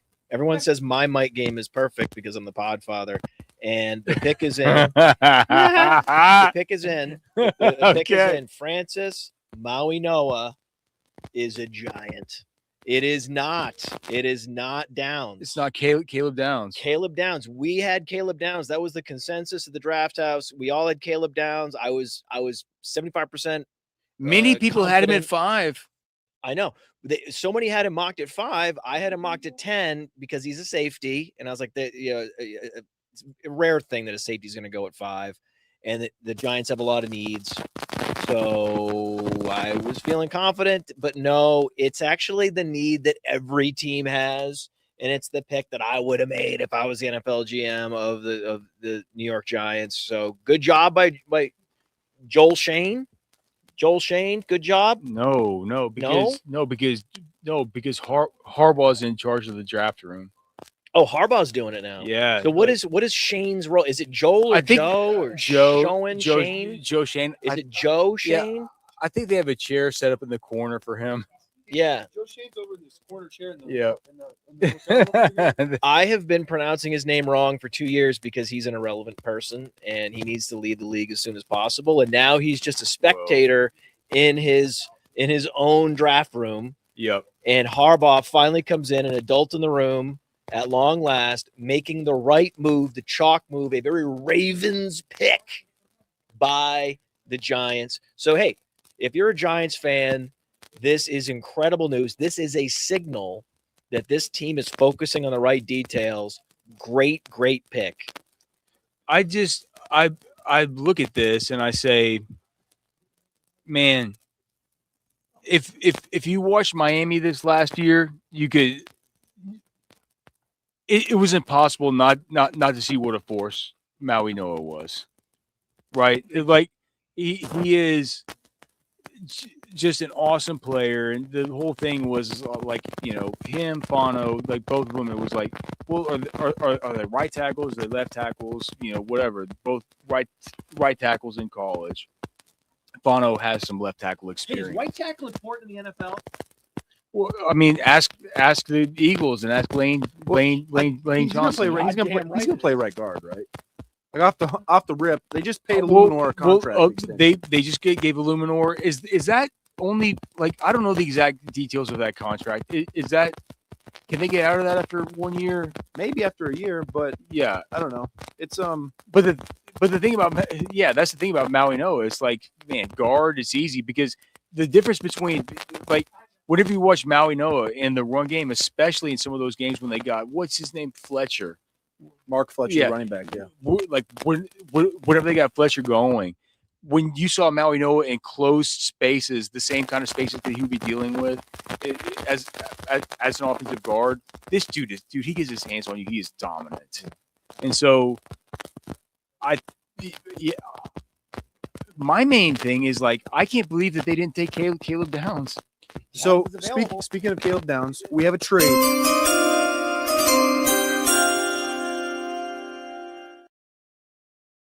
Have Dallas traded up for moves up. Caleb Downs. Dallas moved up one spot to get the superstar safety from Ohio State, Caleb Downs. Do we know that that's the pick, or are we just saying? I just told you it was the pick. So that's the pick. I had that, and I changed it to the Giants. Man. That was a pick. I mean, a lot of people out there put Downs on Yo, Dallas, man. but to me, it never made a ton of sense that he would fall that far. But he fell that far. It's a positional thing. We saw Kyle Hamilton fall to 14 a couple of years ago and go to Baltimore. We've heard the Caleb Downs stuff about how great he is and how elite he is, and So Miami they just probably wanted to switch 4th round picks or whatever, and they didn't care about Caleb Downs. I will be interested. Okay, so here's the picks. It's not even that good. So again, this is a team that has 7 selections into the top 100, right? Yeah. They get pick 177 and 180 to move back. One spot. So they just didn't want Caleb Downs. Just 2 fifth rounders to move back one spot. I'm not sure how I feel about John Eric Sullivan, unless I mean, for Downs to still be here in this spot and you just give him away for a couple of nothing burger picks and a bad draft. Who do they want? Who do they want? Going to pick? Bain. It has to be Bain. It's got to be the hometown kid, Bain or Ruben. Hawker? The hometown Ruben kid Bain. has to be Bain. Yeah, well, I don't. Miami I don't Central know. to Miami. Man, dude, I've just been watching John Eric Sullivan's press conferences this week, and he talks about how, he talks about how, speed gets slower and all the rest of this stuff. Like, size doesn't get slower. We want size. We want big guys. We want physical, right? Proctor might make sense. I don't think it's terrible. They have all the needs in the world. Anand, you want to come talk about Caleb Downs for a second? So you are our resident Ohio Stadium. I'll give you this mic here. You come over here. And we saw, obviously, Tate, Reese, Styles, and now Downs. What do we think about Caleb Downs falling to 11? The idea that he falls to 11, did you think it was a fall? Like, we put him on the Giants at 5 and 10. It's kind of been a consensus, but Dallas really felt like the glass floor for Caleb Downs. Yeah, I mean, we thought that no matter what, he wouldn't get past pick 12. They traded up to take him at 11. So I can't say that I'm entirely surprised. Safety, apparently not that valuable, but we'll take a running back because that's what we're doing in this draft. So That's what everything NFL can get owners are doing in fucked. this draft. So, I mean, I thought he was the best player in the draft. I thought he was the best of the Buckeyes. I thought, he was the best player in America that might not have been his teammate in Jeremiah Smith. So, for Dallas to get him at 11, I mean, we heard that they wanted Styles. We heard that they wanted Downs. There were talks that they might trade as high as 4 or 5. This is one of those scenarios where Dallas gets exactly what they wanted. And I think they had to only give up 177 and 180 to get him. So, I mean, to lock in your guy, that seems like a small price to pay. And Miami still has their pick, knowing what Dallas is going to do with 11. So, Alex, what are your thoughts? I'm just looking at the board moving forward, and I'm thinking to myself,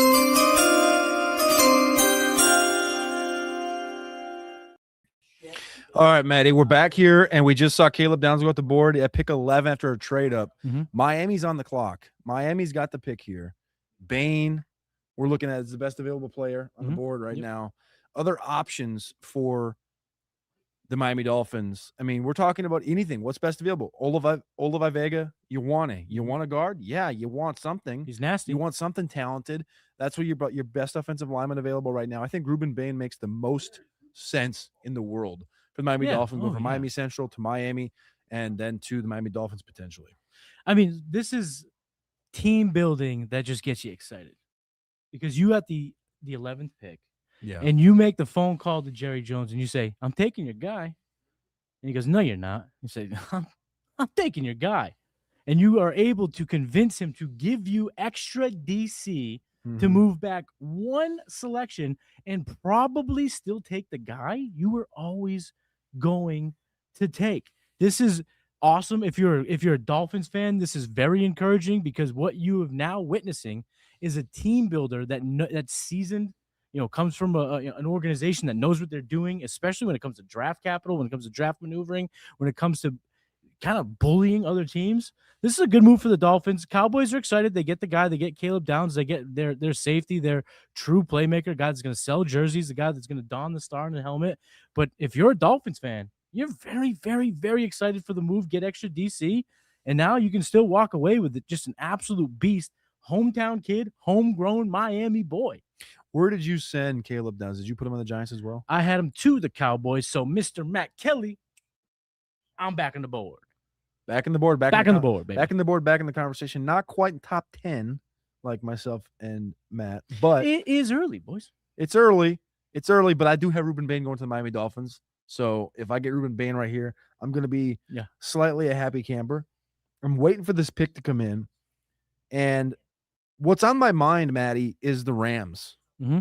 Because we saw them move back one spot. We haven't heard a trade since. We're waiting and waiting and waiting on the Dolphins. But the Rams are at 13. Yeah. We've heard the Ty Simpson stuff. We heard all this aggression around the last 12 hours about, seriously. Schrager comes out 4 hours ago and says, I put him in. I didn't have him in. And then I put him in at 32. And then all these general managers told me, you're too low. You're way off. Actually, they didn't say you're way low. They said you're way off. Way off. So way off to me was like, watch out for the top 15. Or maybe he's straight up late second, like early third. Like quarterbacks don't go in the second. So if Ty Simpson does not go tonight, we're talking about a guy that might go late day 2. I mean, remember a few years ago, Malik Willis. We just got the picks coming. Dude, you can't be waving your arms like that because you're getting me excited. This it's night of one of the draft. You can't get your boy this pumped up. This one might be a shocker. Sources are saying this one might be a shocker. If it's not Bain, and you just traded back one spot, and you're the Miami Dolphins, and you have 7 picks in the top 100, now just added a couple more on day 3 in that 177, 178, which, I mean, this roster needs more than any other roster in the sport right now. Yeah. I just don't. What is your thought? What's your thought process right here with this pick? I mean, this is a team that literally is a roster that should be like drafting number 1 or number 2 overall. You should be in that situation. Yeah. You're not. You got Malik Willis. You have a lot of holes. You could go edge. You could go. Could you go quarterback? Yeah, you could theoretically go quarterback, because you're not playing for this year. So if you do want to develop a quarterback, you get him in the building now. And we've seen this year after year after year. When free agency comes, you bring someone in, he's Don, the next guy. But then when the draft rolls around, you pick a player, and that player takes the reins. We've seen it time and time and time again. Is that what you're telling me is happening right now? Because you're looking down at the old telefono. I'm not. I don't know what you're talking. I'm trying to read you right now, but I don't know where you're going with this. Where are you going with this? I don't know. I'm saying it's a very interesting spot where we have multiple players in Bain, in Vega. Sadiq, in Vega, in Lemon that are all sitting there, and you also have Simpson. I think the Simpson thing is a wild card right now that I think would shock me, but well, here's the thing about Simpson. If the noise of Simpson to the Rams has validity, then every other team in the NFL that has interest in Ty Simpson is now feeling what they call in the biz pressure, right? You now have to maybe put up or shut up, because if the noise around the Rams wanting Simpson is for real, which it sounds like it might be. I mean, we saw, McShay had him go there. There's some real hype around the Rams sniffing around Ty Simpson. This dates back, right? Sometimes, what do we always say about the draft, Cody? FLAT circle. It is a flat circle. And we saw this early. The Rams were in on Simpson when they had the 29th pick. They were potentially in on him when they had the 13th pick. So if the NFL, these team builders are realizing the Rams are not bluffing. They want Simpson. We want Simpson. This 12th pick becomes crazy valuable. And it's just another example of the new regime in Miami having a grasp on how to push this thing around. It's pretty sick. Also, shout out Jared Dean. Shout out chat. I am looking clean. Thank you for that. I appreciate you. Appreciate all you guys tuning and tapping in. The best draft coverage in the fantasy space, bar none. Shout out to Matt Kelly for putting this together. Hey, I give Matt a lot of crap, and he gives me a lot of crap, but this is fantastic. We're having a lot of fun tonight, chat. The first draft pick in this new regime of John Eric Sullivan, Jeff Hafley, is none other than the big man from Bama, Caden Proctor. Ooh. The name we didn't bring up in those Bain, Vega, Lemon, Sadiq. It's Caden Proctor, the 352-pound monster of a human being, monster of an athlete. And as Nick Saban said today on Pat McAfee, if you can get the guy to come to practice, you're going to get the guy in shape. You know what I don't know? I don't know if Miami's the best spot, because there was once an offensive lineman from a state that I grew up in, Minnesota, that went to Cretin-Durham Hall. His name was Sontrell Henderson. Okay. And he was a large offensive tackle. Okay. And he went to Miami to play for the Hurricanes. And you've never heard of him. No. And he was a 5-star. You said his name pretty well, though. Because Miami will swallow you. Miami's not for the weak of heart. It's for the tame. You have to dial in. It's not for the wild. We're sitting at 13. The Rams are up. And this is what we call the flat circle of the NFL draft. Mm-hmm. The flat circle of the NFL draft comes and goes. Mm-hmm. We hear it in December. It fades in January. It's gone by February. By March, you start to hear it trickle back in. People say, nah, that's all BS. It ain't actually going to happen. The draft is officially a flat circle because with the 13th overall pick in the NFL draft, the Los Angeles Rams have the quarterback of the future in Ty Simpson from Alabama. I am the ruler. I am the mountain you cannot climb. But no, I'm back in the game when it comes to Huddle Report. But excuse my excitement there. I was getting picked on quite often tonight. But, they say never go full McShay. I went full McShay. It worked out. But I want to talk about Proctor and why Proctor was a good pick. Because what did we say about this offensive line class? It's good. But there's not many guys that could be your foundational left tackle. But what did we say? If you can turn Proctor, if you can develop the kid, this is a guy who could be your foundational left tackle. We're talking about an uber athlete, 5-star high school prospect, a guy who got better and better and better every year at Alabama. If you believe that you can get him in the building and you can develop this guy, we might be looking back on this draft being like, how did Caden Proctor fall out of the top 10? Because 6'7", 350 that takes snaps under center and scores touchdowns, those guys don't grow on trees. So shout out to the Dolphins to take a big swing. And Allen's been saying this all the last couple of days here at the Draft House, that if you're a team that's not a competitor, if you're a team that needs a lot to go your way over these next 2 or 3 years to be competitive, why take swings on singles? Why swing for doubles? Sit back on your heels and swing for the fences. That's what the Dolphins did. I think that was a good pick by them. I like Vega. I think he's a nasty player. But again, if you're looking for a high ceiling guard or a high ceiling tackle, you go the tackle route if you're the Dolphins. So I think that was a good pick. But it's time to start talking a little bit about Ty Simpson. The quarterbacks that have gone off the board in this area generally in history haven't been great results. But the one thing I'll say is if you go back to 2017 when Pat Mahomes went 10 and Deshaun Watson went 12, the player that went one spot ahead of them was John Ross to the Bengals. Right. And that was a guy, the cheetah, who's an outlier. Yeah. Proctor's an outlier. I don't like taking outliers with these max picks. The only reason that I put Proctor in the Browns for the longest time, I don't even think I ended it. I put Fano there. I got it right. But the reason that you put Proctor in the Browns is because that name was connected to the Browns for so long. But it was never the right process to take Proctor right there. The right process if you're the Dolphins. And I get this. I understand that this team has a lot of needs, but you take Simpson there. Do you have Simpson to the Rams? No. Oh. Of course I did. Maddie Of did. course I did. Your boy's back in the game. Maddie's officially back in the game. Anyone have Bane to the Ravens? Bane to the Ravens, the most Ravens player in the draft. Don't want to jinx it. The most Raven guy in the draft. But I want to talk about Tyson. We got to keep talking about Tyson because this is a monumental pick.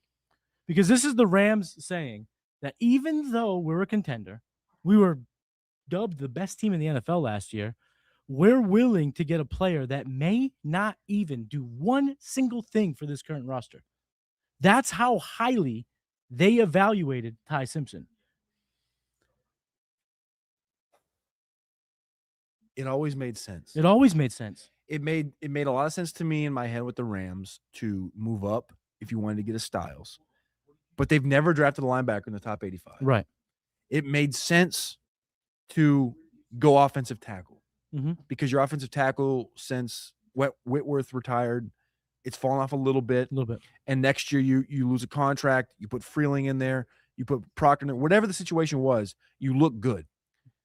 The idea that you would go Simpson is the thing that made the most sense a year ago because we heard the Matthew Stafford stuff come out. He might retire. He could retire. The back injury this, the back injury that, remember? And then he gets cleared. And you're like, well, I guess we're good. I guess he's going to play. And he played. And he was fine. He bailed him out. Yeah. And now you look at it, you're going into 2026 with a roster that's ready to compete for a Super Bowl. And to go into the season with a Stetson Bennett level quarterback as your backup, right, is not sound process if you're a Super Bowl winning intended team.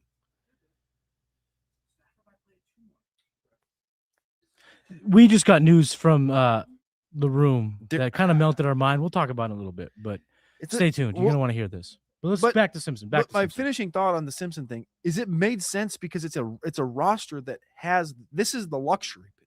This is the luxury pick. This is the James Pierce luxury pick. Right. You used pick 29 and you traded it for McDuffie. And you got a starting cornerback. McDuffie or Mansour Delane today? McDuffie. Okay, and you get him at 29. And then at 13, because you trade this pick from last year from Super Bowl winning. This is what they call Super Bowl winning GM Terry Fontenot. And now you put Ty Simpson in here and you get the free swing.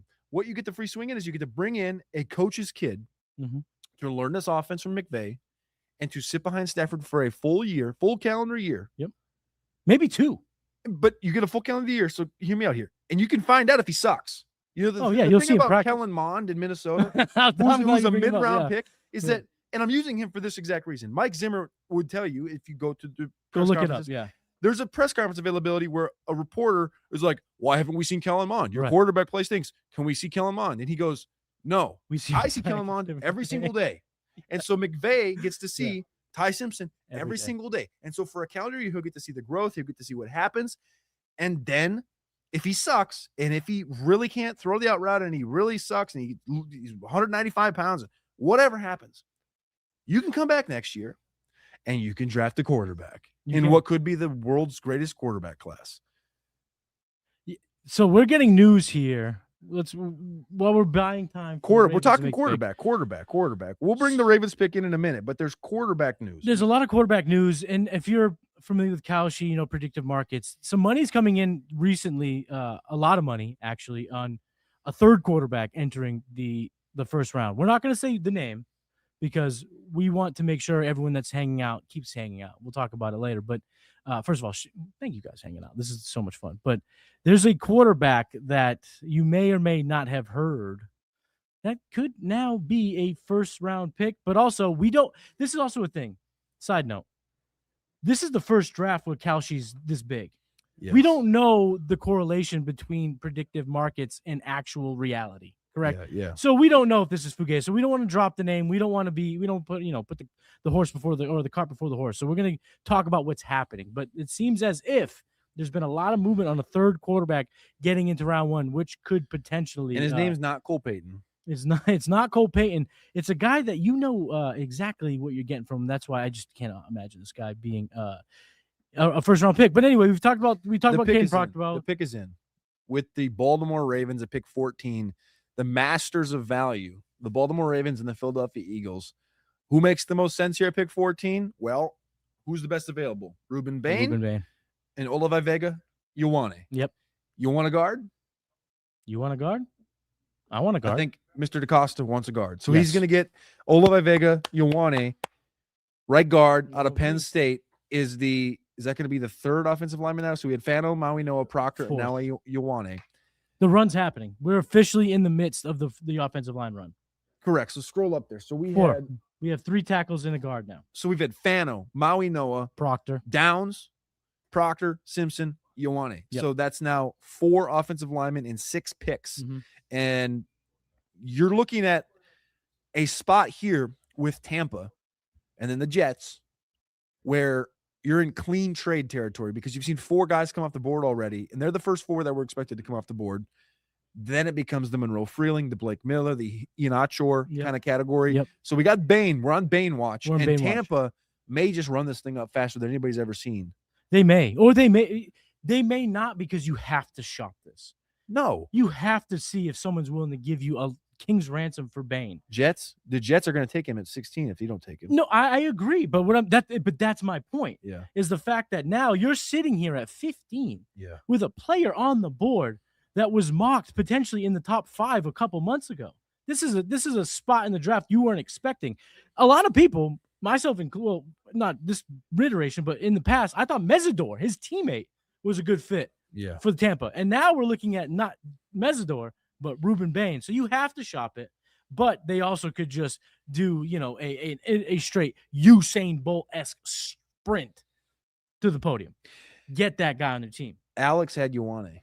I had a Ioane. Did you? Of course I did. Let's do a huddle. Let's do a huddle report Get update. A little refresher. So the huddle report update puts us in Podfather, 26 points.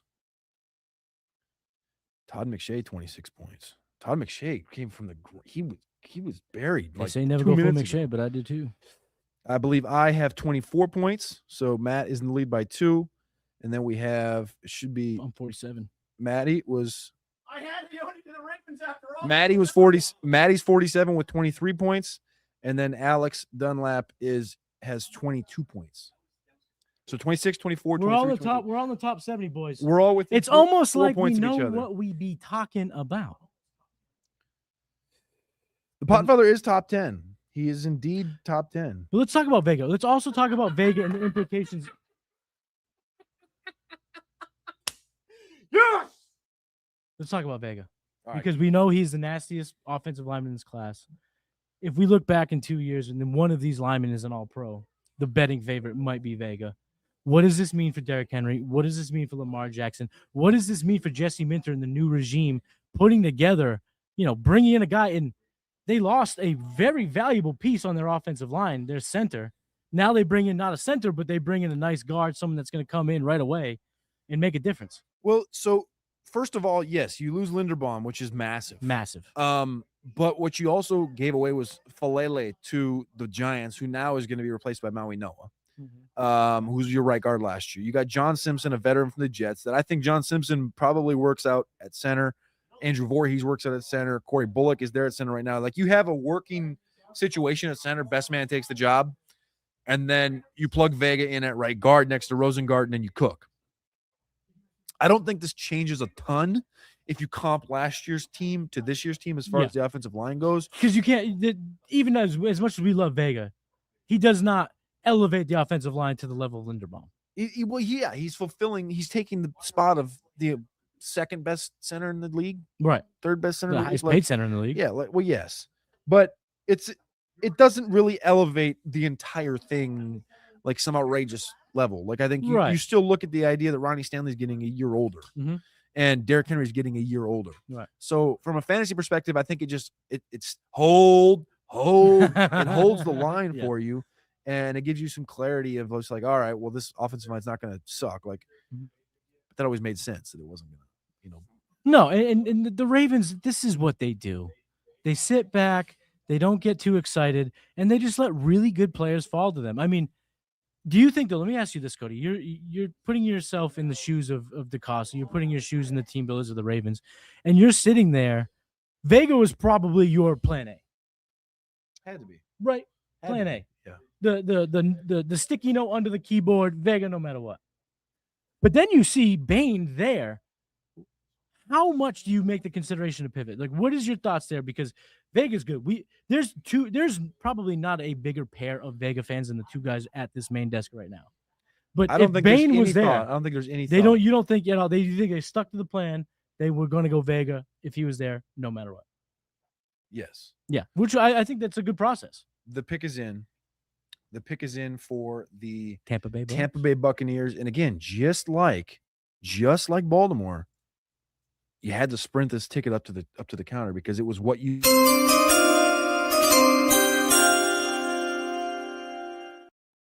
And it was Ruben Bain. Yeah. And you got your edge. We saw a lot of Akeem Mesidor mocked to Tampa Bay, and ends up being Ruben Bain, who stays in the state of Florida and goes to Tampa. And I'll be honest with you, if I'm the Jets sitting the next pick, I'm like, could you imagine? Bailey and Bain. And you know what's even funny about that? I would have I think I would have been. They must have been on the phone. They have so many. I'm sure picks. Tampa's like, no. Yeah. That's on. Oh, you want Bain? Oh, so do we. Give me next year So first. do And we. they're like, oh, okay. Yeah, right. Exactly. Yeah, exactly. Bye. Give us Garrett Wilson. Hang up the phone. So great pick by the Buccaneers. Elite pick by the Buccaneers here. They get the edge, and we see value come up the board back to back here at pick 15. So now we're looking at the Jets. This is where I have a very interesting feeling because we were told that there was going to be all this movement, and all the movement we've had is the Chiefs go up 3 spots to get Delane, and Dallas went up 1 spot. And Dallas went up 1 spot, and it's like we're sitting here at 16. They got bamboozled a little bit. We're at a spot. Because Detroit's picking at 17. And in theory, the Jets don't go tackle. Right. So they got their guy. And the Lions are just sitting back, arms crossed. Are we going to get Freeling? Sounds like. Are we going to get Blake Miller? Are we going to get Iheanacho? Depending on who their top guy is, like they kind of just have their option. Right. And I see a team at 23. This is the move up spot. That's the move up spot. This is the move up spot. This is the move up spot. That makes all the sense. And this is how the Jets and Darren Muji, this is how you be creative. This is how you add additional picks. They're picking at 16. They also have 33 and 44 into the top 100. They pick at 103. So it's 16, 33, 44. If you're Philly, like this is a massive spot for you. You pick at 54, 68, 98 after the 23rd pick. You got plenty of ammunition right there. You got to move up 7 spots. It's a big move, but it's something I think Howie, if he feels aggressive enough about it, I think he's looking at Detroit, who needs an offensive lineman. That's right. I think you're looking Carolina. I think you're looking at Carolina, who's an interesting spot. Pittsburgh. I think Pittsburgh is a glaring spot. Chargers is interesting. Spot. It's a big ask to wait 7 picks. Yes. It's a situation where everyone always says, if you hear these GMs talk about each other, Howie calls everybody about everything. You got to stay active. Grinder. And you got to stay active. And Muji's been a guy that McShay even talked about the other day. McShay's like, I've been friends with this guy for 25 years. And how much he respects Roseman and stuff. I think this is a very interesting spot that could potentially be a move back. But it's not. Because they do what the Raiders did. The Raiders drafted 2nd-round pick Michael Mayer. They come back the following year, and they get Brock Bowers. The New York Jets have drafted a weapon. His name's not Mekhi Lemon. It's not Casey Concepcion. They have drafted tight end from Oregon, Kenyon Sadiq. As a Patriots fan, I'm happy about that because that doesn't really help. And you know what? I wanted to just put a pin on the talk of the trade, and then we're gonna kick it to the fantasy desk because we got some fantasy stuff. If you guys look at what's on the screen, there's 175 participants in this contest, and your boy's in 6th place. Look who he's right next to, Maddie Schrager. Maddie Oh, no wonder why their mocks are so. We don't talk about him. We don't talk about Mike Voldemort. Band. But I just want to put a pin on this. I just want to put a quick pin on this. This is why the Jets do Jets things. Yeah. They could have moved back, and why moving back with the Eagles? And I don't know if there's a trade on the board, so maybe I'm just speaking out of my keister. But the reason why you move back, Kenyon Sadiq is on the board potentially, if not Mekhi Lemon at 23, because the team in terms of pass catcher that you were trying to avoid is the Browns. Yeah. You could have moved back, gained assets, still got a pass catcher. Instead, you get another tight end, which, you know, this guy's electric. This guy is a really good athlete, but is Kenyon Sadiq the difference maker for the New York Jets? We'll find out. I guess we'll find out. Let's kick it over to Fantasy Boys.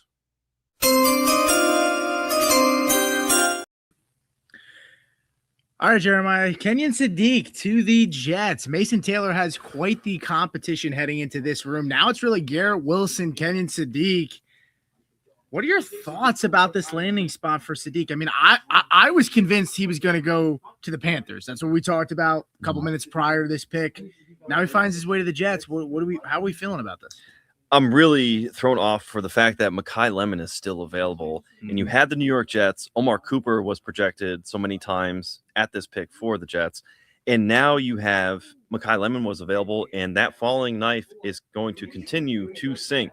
So Kenyon Sadiq, 12 personnel. You and I initially reacted, oh, this is going to torch Mason Taylor. But actually, the more I think about it, Pete, Mason Taylor and Sadiq may be a good tandem in bulk together. But for fantasy football purpose, I think this is going to siphon things off for them. This is going to be not so much what you want for Kenyon Sadiq.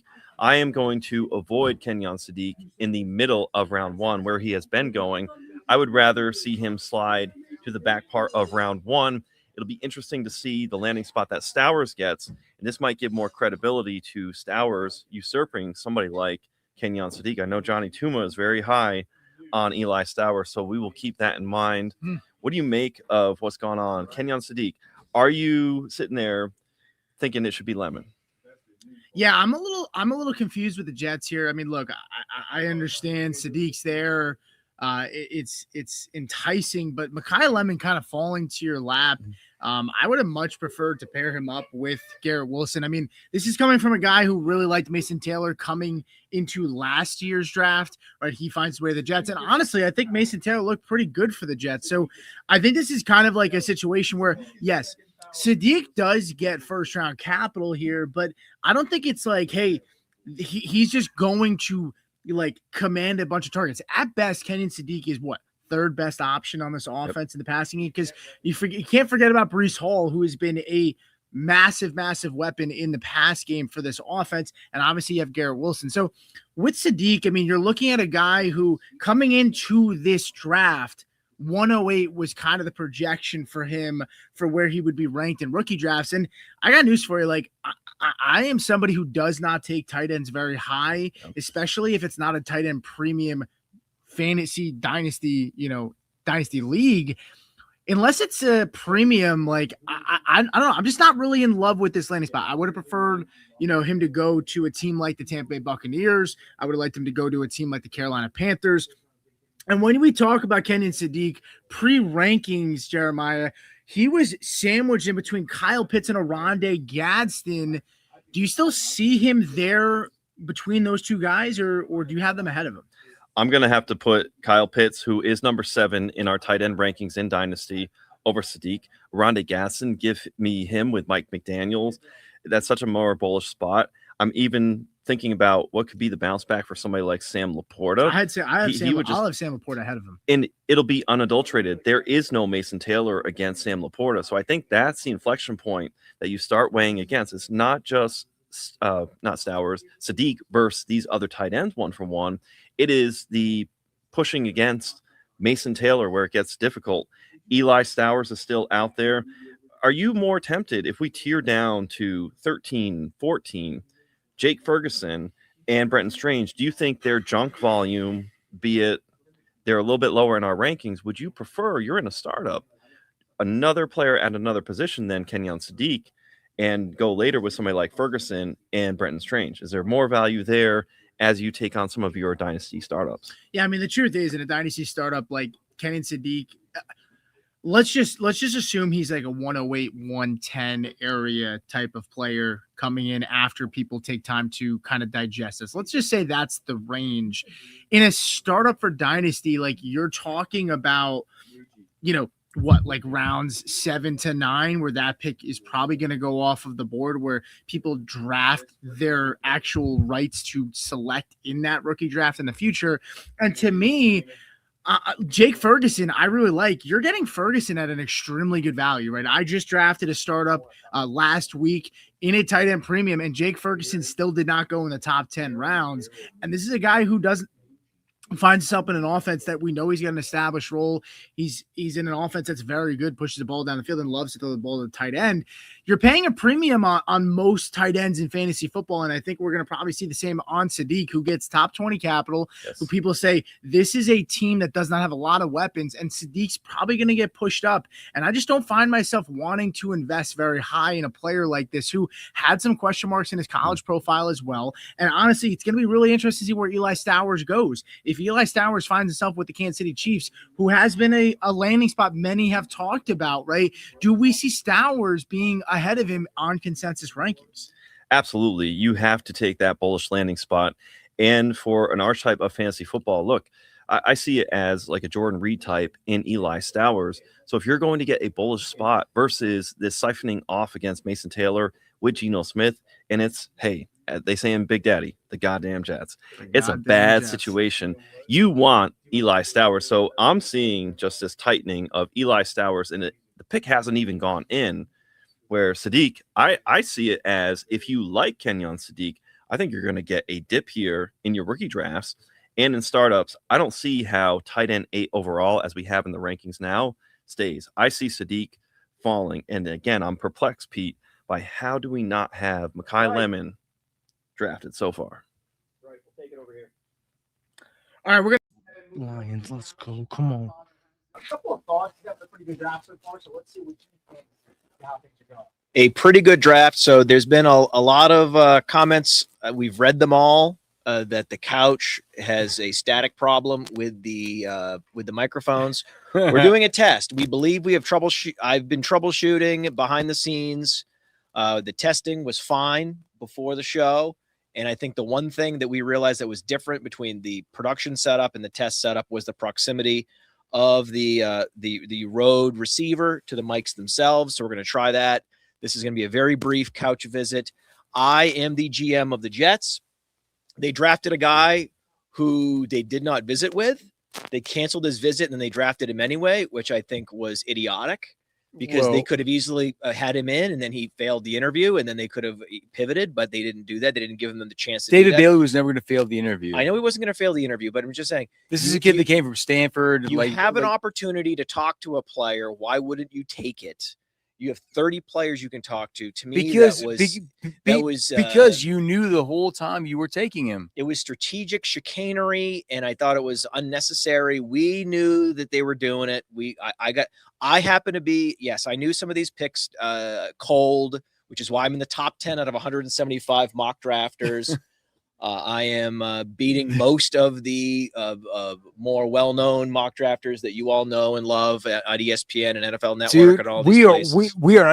We are halfway through this draft, and he's drafting Sadiq. The GM of the Jets is drafting Sadiq at a position they did not need. They have so many needs. They're in rebuilding mode, and they're drafting an athletic playmaker tight end, which they can get in free agency. They can get in the following years. No, you can't get Sadiq that in was free a agency. bad pick. And I also didn't like their process, canceling the Bailey interview. And so my early assessment is that the GM of the Jets, his name is Muji, right? It's Muji. He's a bust.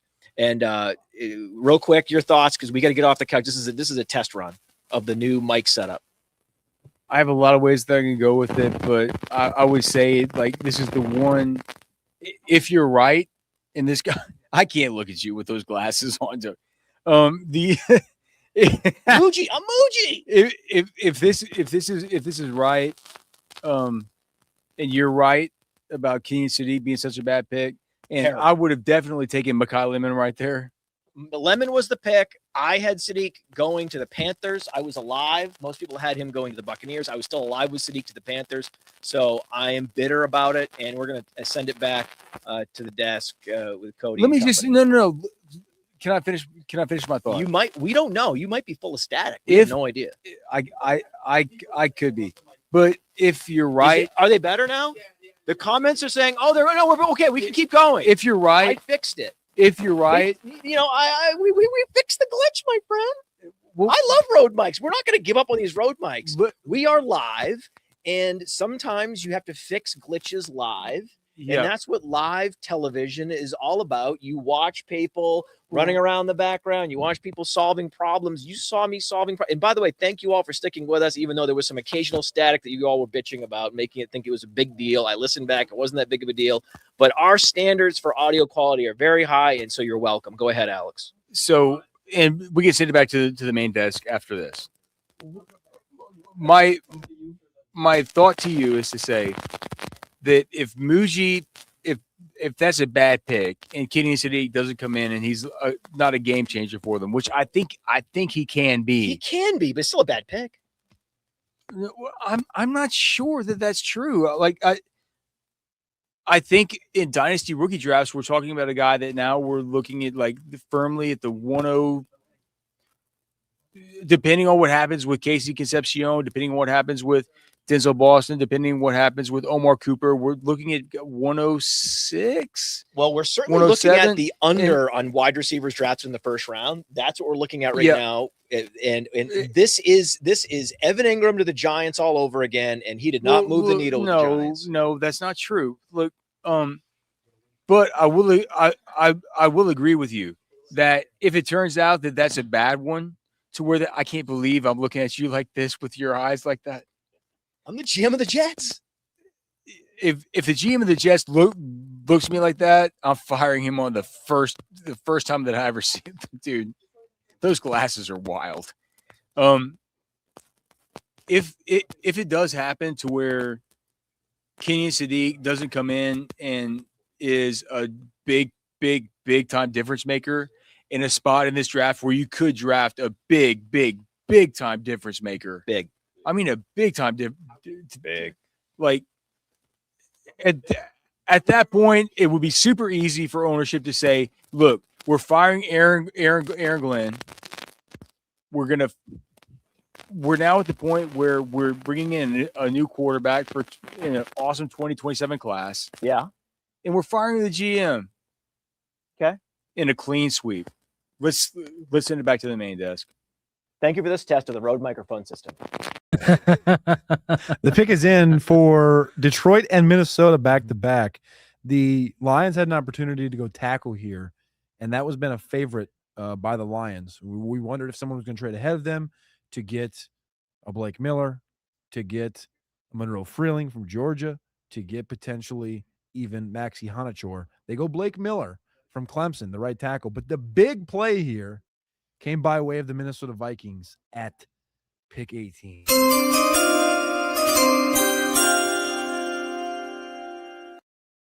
The draft has always been a flat circle, like we've told you 10,000 times. No. The Minnesota Vikings have drafted, always been, always going to be, never not a first-round pick from Florida, defensive tackle Caleb Banks. And you know what's funny about this is we were obviously, as you guys know, we were talking about our mock drafts all night yesterday. Tinkering Wednesday was in full effect. And we were talking about D tackle. The Vikings have been chasing a D tackle for years, bringing in free agents, bringing in draft picks. It was a position of need. And I asked Cody, I said, Cody, you're a Vikings guy. You got some inside there. Talk to me about Peter Woods, because I think Peter Woods is a pretty nasty 3 technique. He goes, brother, they don't need a 3 technique. Need a nose. They need a They need a nose tackle. They need beef. Well, they went out and got themselves some beef because Caleb Banks is a big nose tackle. The problem is I said that exact thing to you last night as I was building my mock out. I give them Kenyon Sadiq in the mock. I told you on that. And I thought, man, Peter Woods probably isn't the answer. Nope. It should be D-tackle. It should be Caleb Banks, 6'6", 35-inch arms, 335 pounds. He's got a foot injury. What came out this last week is that the fact that he's going to be ready for June camp, July camp. He's going to be ready to play. Didn't play much at all this last season. Went down to the Senior Bowl, didn't do a damn thing. And kind of was just annoyingly the biggest human being at the whole event for the whole week. You're like, this dude needs to be like, he needs to have an Aaron Donald. He needs to have a Jermaine Johnson. He needs to have an ass kicker of a week. And he didn't do it. And the foot injury thing, he's going to run sub 4. He's going to run sub 5. He's going to run maybe in the 4.9s, low 4.9s. We'll see what happens. He doesn't. And he falls here. He's a low production the last couple of years. Didn't play a lot last year, but this is a massive, massive play by the Vikings, who went out and got Jonathan Allen last year, Hargraves last year, moved on from both guys. They have a very inexperienced, younger defensive line right now. Jalen Redmond, Levi Drake Rodriguez. You add in a Caleb Banks here. He's an instant starter in this defense, first and foremost. And he was always going to be a first-round pick. And I can't believe the fact that we talked about it last night, and I was like, nah, they'll move up in the second to go get him. But the fact of the matter is, when it's a difference maker, and we talked about this earlier, when it's a difference maker, what always happens in these drafts, especially the first round, is the defensive tackles, the offensive linemen always move up. And so we saw it again here with Caleb Banks, cementing himself back in round 1. And you know why I really just, you can't forget about this, right? Caleb Banks is one of those players that has his red flags, has his issues, fell out of the first round in a lot of mocks for good reason. But the fact that he goes 18, the fact that he goes to the Vikings, to a defense that's already really good, the thing that you have to hang your hat on that gets you excited at, when you think about it, Brian Flores said, "Get me this kid." Brian Flores, who is the best defensive coordinator in football, one of, said, "If you get me this guy, then..." I'm gonna start sweating. Yeah, well, I mean, the picks come in. They come in. We got 2 picks in back to back. Yeah, all right. And let's stay focused. Let's come back to Banks. Right, Let's come back. Chat, to give us 2. Let's just chat. Do it with us. Let's recalibrate chat. Okay, everyone, take a second. Not only pick 19. I'm ready. Pick 19. The Carolina Panthers go tackle. They get Monroe Freeland. Damn good one from Georgia, a massive offensive lineman. Again, the run continues of linemen. Yep. My bold prediction: 9 or 10 guys going from the offensive line. We have a trade. Ooh. Which again, what do we just keep preaching it to me, Cody? What is we say? The draft's a flat circle. The Cowboys have been trying to trade out of this pick, and they do.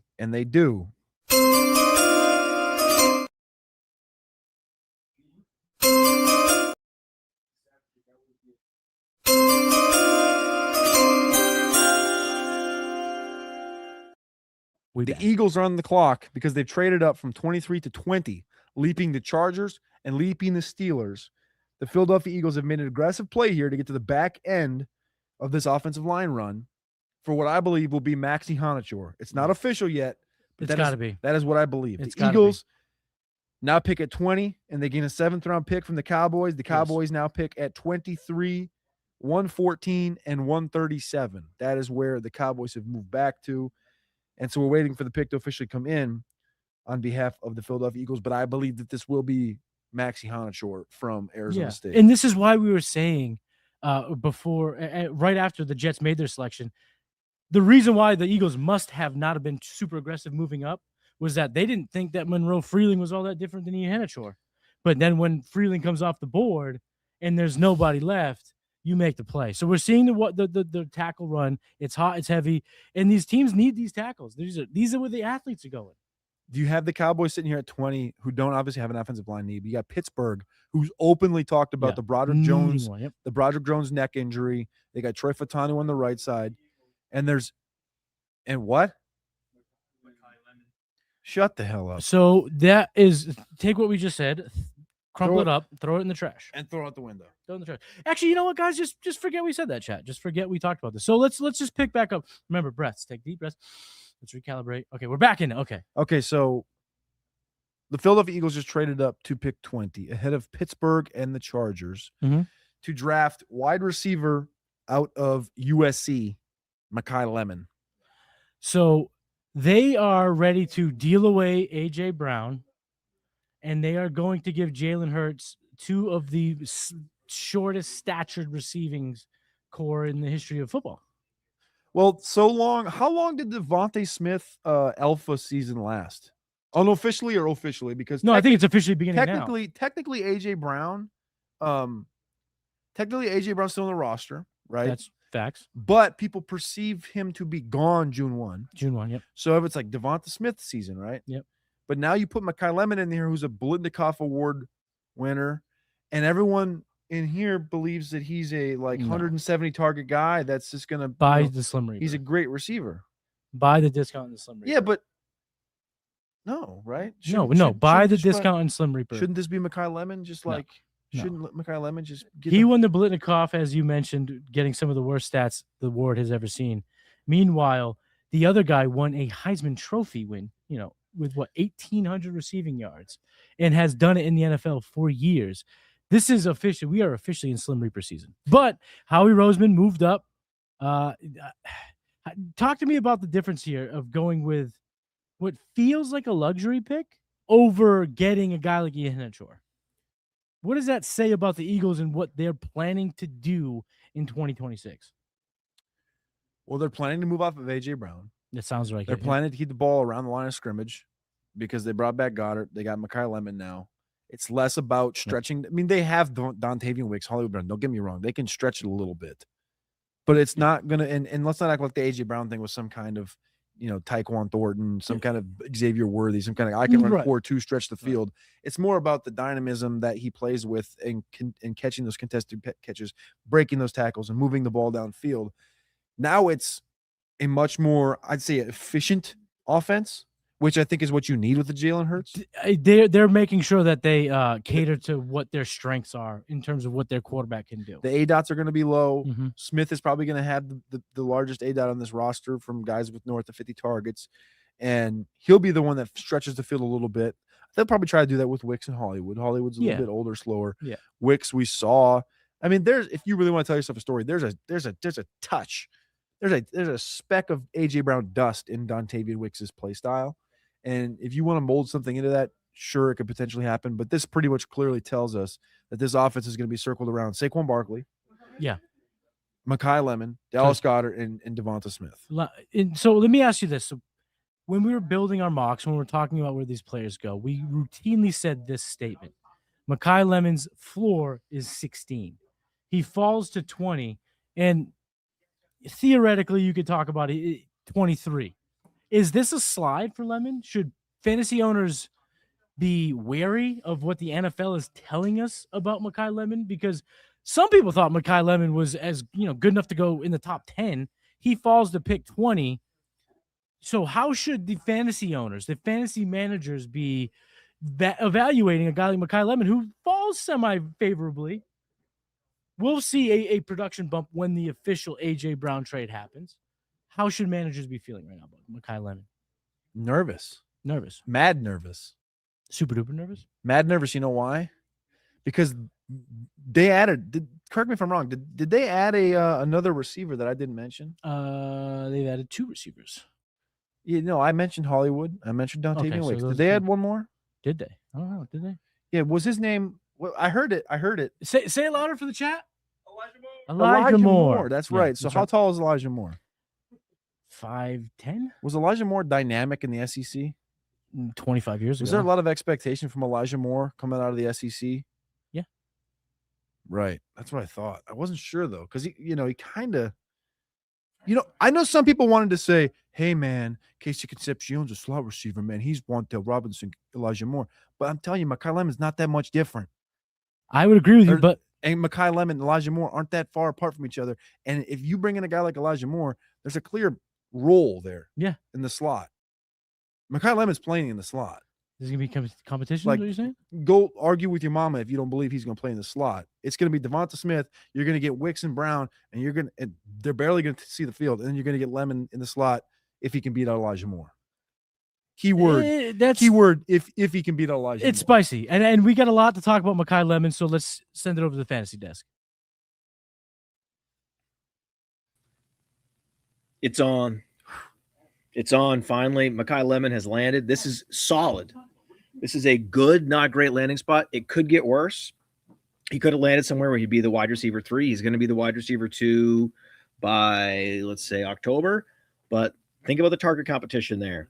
You have Devontae Smith, number 1. He's still the undisputed alpha there. Then you've got Dontavian Wicks, who they traded multiple picks for, and he is an X profile, an outside profile. So you have a couple outside profile guys. Marquise Brown now profiles as an inside player. He can't win on the outside anymore, so he's now a slot guy. And you add Mekhi Lemon to that mix. Mekhi Lemon comes in with special teams ability, so I think immediately he'll be an instant impact for Philadelphia on special teams. But this is a low volume pass first offense that's actually a run first offense because they might drop back a lot, but then they end up running the ball because it's Jalen Hurts. So you're going to have Jalen Hurts pulling pass attempts out of that offense. And this is not what at first I was like, wow, it's just him and Devontae Smith. And then you start to actually think about how many targets are available in Philadelphia, all the target competition in year 1. Suddenly, a Mekhi Lemon breakout seems difficult to plausibly connect the dots to. I can't quite figure it out. I'd really have to get on the whiteboard and draw 3 or 4 lines over here, and they connect over there, and then maybe over here, and then a guy gets hurt or whatever it is. And that's before we talk about Jalen Hurts and the tumultuous relationship that he suddenly has with the front office and how his role with the franchise, his place in football is suddenly up in the air. So as much as I love the all-purpose everything profile of Mekhi Lemon, I would have much preferred him go to a pass-first offense. I had him mocked to the Rams. And admittedly, I was up to number 6 in the Huddle Report contest. It was a great feeling there, running hot after Ione Vega went to the Ravens. I actually had that and forgot that I had that, but I did have that. And then after that, it's been one miss after another because what's happening is a lot of these offensive linemen are going off the board, but it was very difficult to figure out who needed offensive linemen and precisely which offensive lineman they would select. I'm whiffing like crazy. Theo Greminger, player profiler prodigy, Theo Greminger has moved ahead of the Podfather. I'm still number 1 by a long way against this group of characters. Okay, but in terms of overall, I'm sliding out of the top 10. Sadly, it doesn't look like I'm going to win this thing. And Mekhi Lemon, his position in Dynasty rookie drafts is now tenuous because he is on a low pass volume offense with a lot of target competition in year 1, competition that's good but not great, good enough to siphon targets away from him and potentially marginalize him to a special teams gadget role in year 1, where then the hope is that he grows into a much bigger role in year 2. You can see it all, but in year 1, it's going to be hard to push the button on Mekhi Lemon to start him week in, week out. So, Coach, I think that the wide receiver 3 position in the rookie rankings is now officially wide open, especially now that Mekhi Lemon has fallen. See, if he had gotten somehow at one point, he was a lock to get top 10 draft capital. Then he's a lock to get top 15 draft capital. Now he's going at 20. Suddenly, okay, he is now on par from a draft capital standpoint, late first round pick. He's going to be on par with Concepcion, assuming he even goes. Assuming Boston goes. Now, I'm not going to have Boston under any circumstances ahead of Mekhi Lemon, but this opens the door. It cracks the door for Concepcion to move in to wide receiver 3. Absolutely. And we've talked about a Fat 4 in that tier 1. Tier 1 imports is where we have Casey Concepcion. And Matt, you make a great point because there is an opening. the Philadelphia Eagles directionally did the correct thing. They took advantage of their divisional opponent, made the trade with the Cowboys. Great trade. Yes, great trade. Move. The right Yes. pick. Yes. It was the right football Yes. pick, but it's a mid-level landing spot for fantasy. Yes, and you hit the nail on the head. And now it just makes it easier button. You don't have to squint for Carnell Tate or Jordan Tyson. You're going to cement them up in the 1-2. And then, as you say, Denzel Boston, Casey Concepcion, it leaves the door wide open. Let's say it's the San Francisco 49ers and you get Casey Concepcion. How can you not love that in a higher volume and a better coached offense? I would be all about it. Well, think about the picks. Think about the picks that we might have. A lot of us have.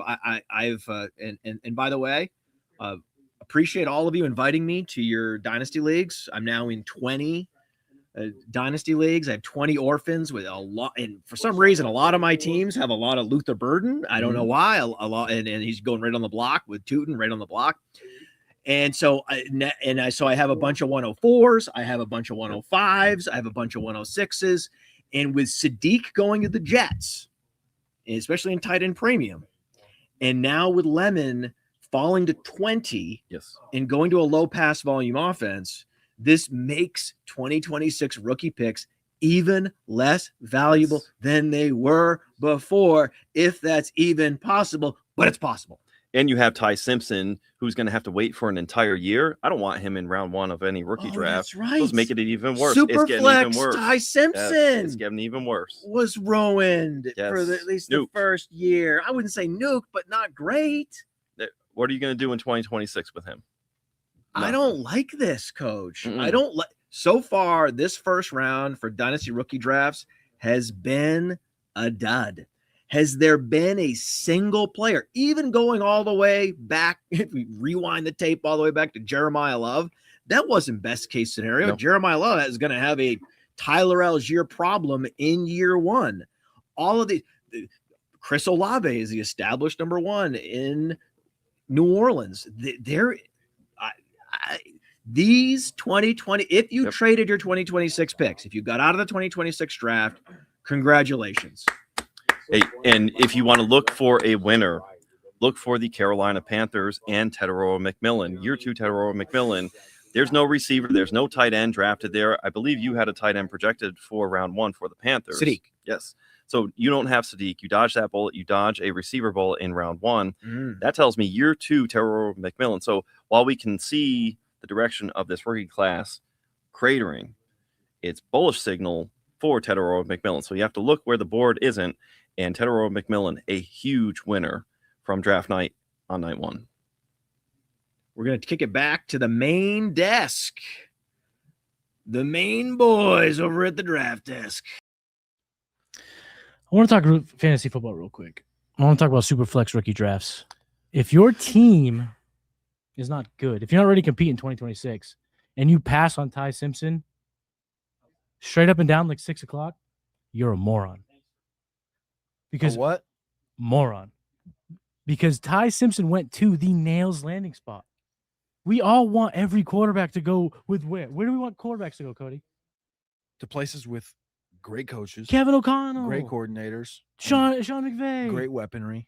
And now he's going to go there. So if you have the 102, the 103, and you don't find yourself to be a competitor in 2026, and you pass on Ty Simpson in Superflex, you're shooting yourself in the foot, because what you may be giving up is a quarterback that is just heavily coveted months from now. Because what would we talk about? The back injuries, the age, we know when the bullets are flying and the chaos ensues in fantasy, things change. Things change quick. So I just want to say, for fantasy purposes, Ty Simpson, I think this was awesome. If you are in a strong Superflex rookie draft, Ty Simpson has to fly up draft boards. He went to the nails landing spot.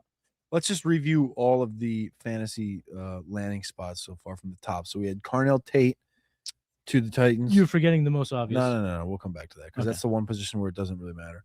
Carnell Tate to the Titans. We had Jordan Tyson to the Saints. Ty Simpson to the Rams. Kenyon Sadiq to the Jets, which that's the burial. The one pick that we're celebrating of all the picks is Carnell Tate to the Titans. That's the clear one. This is a bad night for fantasy. This is Awful. Oh my God. Good chalk. Good chalk. what Hakeem Mesidor, pick 22 to the Los Angeles makes Chargers. sense. Makes sense. They were in on defensive line. That's what they brought in for their 30 visits. That's what they needed to fix. I am a little bit surprised they didn't go with a guy that can help stop the run. This is a team that has been absolutely decimated when it comes to runs, but I guess that's something they can address in future rounds. So You know what? Mesidor is a good pick here. You know one of my favorite things to do once you get into the 20s in the huddle report Mhm. is when you get to a player and it's a team and a player and you get to put 3 points next to him. You did Chargers to Yeah. Mesidor? Yeah. And you didn't say that to us, huh? Yeah. Well, that's a good one It's because good chalk. that's a good chalk. It's good chalk. How am I going to not be the one that ends up, not with pants on later? Mesidor. You're going to keep your Mesidor in your pants. I'm going to keep my Mesidor in my pants. Well, hey, Alex put him on All the right. Buffalo Bills. You I had had him on the Bills. You had him on the Bills as Mhm. well. Yeah. I'm not sure where Matt had him, but I feel good now. Now I got a little bit. I think Matt had him to the Bucks. I'm stretching my arms out a little bit. I think Alex is going to be back there behind me somewhere, and I'm going to feel good about it. So, Hakeem Mesidor, edge rusher, goes to the Los Angeles Chargers. Mhm.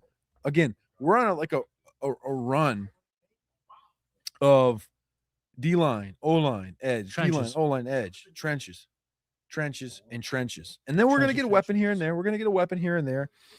I'm very interested right here with the Cowboys. So who's after the Cowboys? Because the Cowboys are at 23, Then it's the Browns. and then we have the Browns We at 24. expected a pass catcher for the Browns. Well, we have two opportunities here.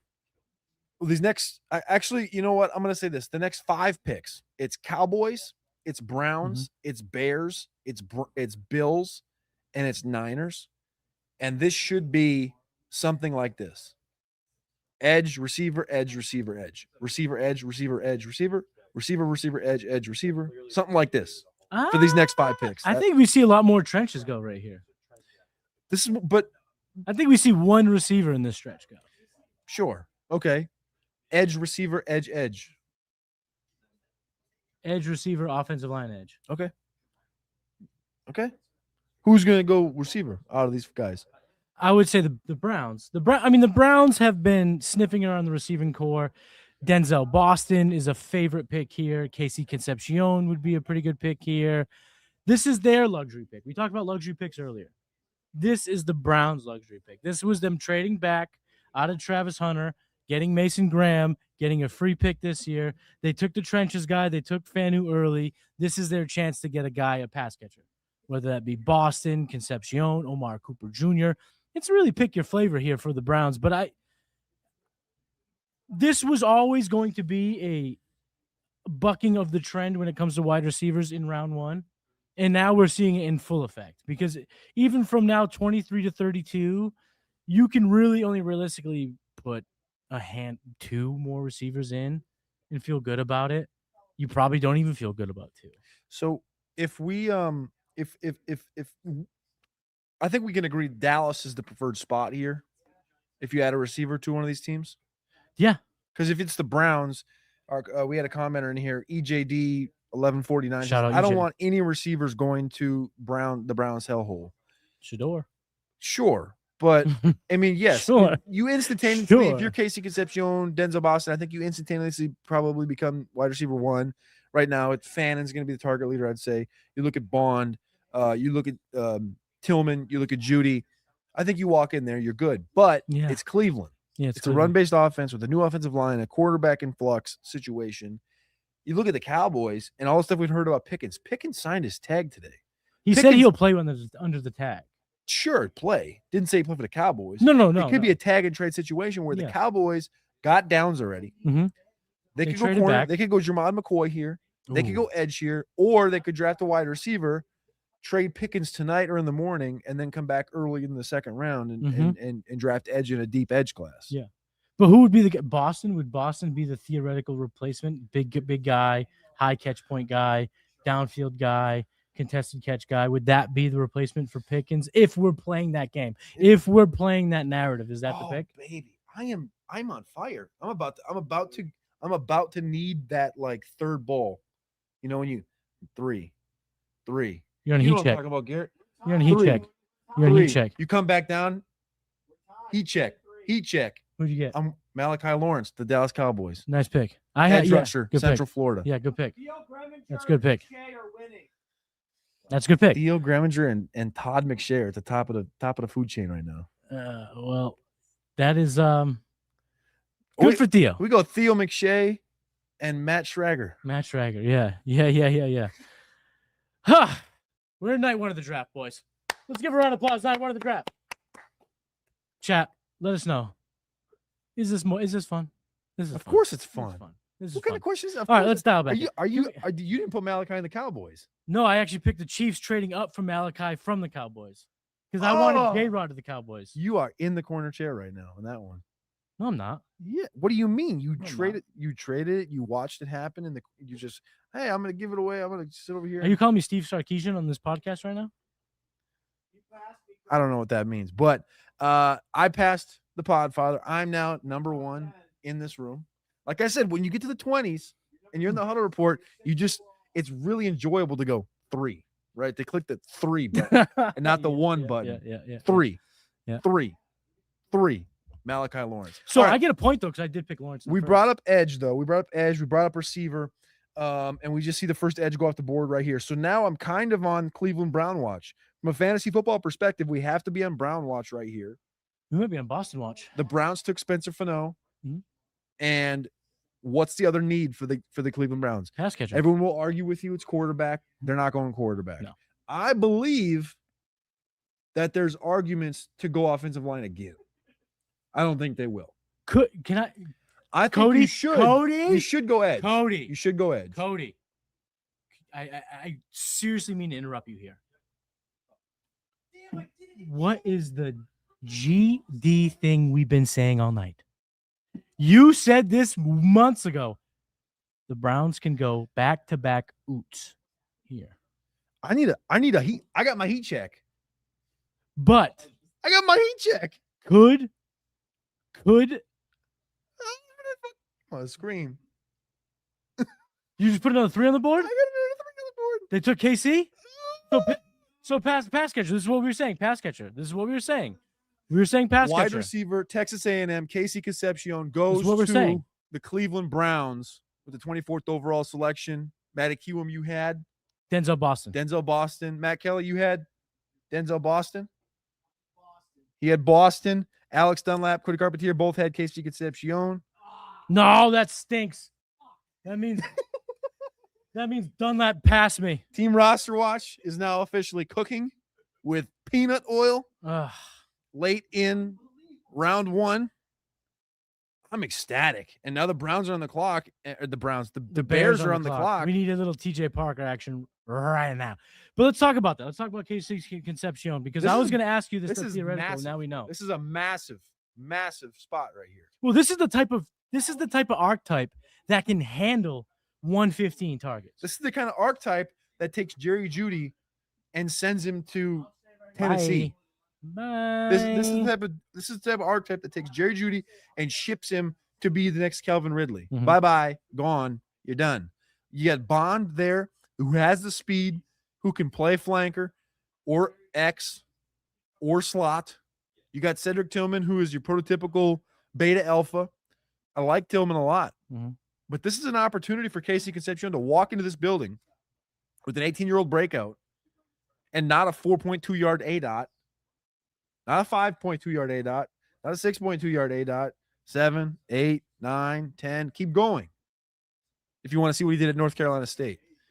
This is a great opportunity for Casey Concepcion. This is a great landing spot. Fantastic landing From spot. a fantasy football perspective, immediately lumps him ahead of Lemon. But this is what I was saying earlier in the show, that Mekhi Lemon was the guy that was out on the branch that could be passed with a landing spot like this. Concepcion is a guy that, like you mentioned, he can have a high target share, also have a high yards per route run, a high ADOT. And because of those factors, you can't rule out 8, 9, 10 touchdowns in his rookie season. Concepcion becomes, right now, in my opinion, the guy right after the big two. And by the time we make drafts in August, redrafts, Concepcion may be ahead of guys like Tyson. I mean, I think Casey Concepcion. Ooh, that's a good question. You know, I think that there's enough of an opportunity in New Orleans right now at Tyson. Dang. Tied in first, though. Tied in first. That's okay. We're cooking. He's on heat. Hey, guys, you're on fire. You're officially NBA Jam on fire and fuego. Matt Kelly down to 44. You hate to see it. All right, we don't need to be checking scores. Let's keep talking about the draft. Can you pull up our last picks, please? Yeah, of course. So we talked about this. The role was going to be Mesidor, Edge goes 22, Malachi Lawrence goes 23, Casey Concepcion goes 24, and we're looking at the Chicago Bears, where I think it's very interesting right here. It's not going to be a fantasy football relevant player. No. I don't think Jadarian Price is going to rip off the board here at pick 25. No. What it should be is a Peter Woods. It could be Dylan a TJ Thieneman. Parker. And you had the safeties who we've heard all along, Minnesota Vikings, Carolina Panthers, Dylan Thieneman, the safety from Oregon, is going to go to one of those two teams. If it's not the Vikings, he will go to Carolina. It was kind of talked about. Yeah. You know, McShay, for example, said all along, he goes like, if you were to give me the lock spots, Sonny Styles to Washington, the lock spot. Mm-hmm. Thieneman, if he's available when the Panthers are picking, lock spot. Turns out tackle was there. Yeah. Thieneman's still available. And you got to remember the Chicago Bears at one point this offseason, I believe, had no safeties on the roster. And then they lost Byard. But we had some fantasy stuff come off the board. And of course, this is playerprofile.com. Make sure you're using the promo code DRAFT. Get $50 off the all-in package to you, Fantasy Desk. Cody Carpentier is now in first place in the Huddle Report contest. I continue to get the players that are getting drafted in the first round correct. Yes, I had Casey Concepcion as a first round pick, but I did not have him going to Cleveland. I had Denzel Boston. And this is a trend that is unfortunately happening to the Podfather, where I am getting the right position, wrong player. I was back and forth between Concepcion and Boston, but I thought Boston was a better fit. And that's all it came down to, even though I know Concepcion's a better player. And yet that was a tough one. When you look at the Chargers, I had Woods going to the Chargers. I had, Detroit, I had them taking offensive line. All these teams had taking offensive line, just the wrong offensive lineman. Had these teams taking edge, got the wrong edge. Receivers, wrong receiver. Right position, wrong player. Yep. So I'm sliding. Alex and Cody are rising. You got Maddie. you were getting a little excited there. I mean, you got a little excited. I mean, it was a good start. The run out was good. You know, we just didn't land the plane, but there's still more time. I feel good. I mean, still more time. Right position, wrong player. Yeah. I wish there was some way to get some points for that, whatever. But that's the one that I regret. Like, how am I supposed to know that the Chargers prefer, edge X versus edge Y? Didn't feel bad about that at all. This one, when you go with an inferior player, that's one that and your colleagues are saying it's Concepcion, and you're sitting there on Wednesday night saying no, I think. And then actually Alex left Denzel Boston out of the first round altogether, and Cody said Denzel Boston is the quintessential early second round pick, and I agreed with him. And for some reason I was like, no, but the NFL loves players like Denzel Boston time and time again. And they fall in love with it. I was wrong. Yeah. I was wrong. Denzel Boston's not a Brown. Casey Concepcion is, and this is a Fantasy Desk. And the bottom line is, I want to make an announcement on the Player Profiler Dynasty Rankings. And again, the code is DRAFT. The code is DRAFT to get $50 off the all-in package just this weekend. And you will see soon enough Casey Concepcion in the number 3 spot in the wide receiver rankings for Dynasty. This is good news. I mean, this doesn't save the class by any means, but this is very good news. Of course, they're going to get better, right? Sure. Watson and Shedeur Sanders for a full season is certainly an upgrade over last year's quarterback play. Okay. Yeah. So that we know, that's good. And Jerry Jeudy may not be playing a single snap for the Cleveland Browns now. That was part of my thinking was, oh, he's too redundant with Jerry Jeudy. As if Jerry Jeudy matters. Yeah. Just take the best player there. Come on. The Jerry Jeudy wish casting has happened for way too long. The truth is this, right? So mad. We talk about KC Conception, right? And we talked about the Miami Dolphins. And we said, Miami, would that be the spot for a fantasy spot? Or is it Conception? Concepcion. It's Concepcion. Yeah, the stream knows I always mess up the names. It's Concepcion. It doesn't matter. They always give me a break. But the point, and coach, by the way, coach, it's archetype. I think his name's Kevin, actually, by the way, too. Who? KC. I'm pretty sure his first name is actually Kevin. But yeah. Yeah, but he goes by KC. But we just like with Achan, we are calling people what they want to be called. It's Concepcion. Okay. The point is this. Let me ask you, okay?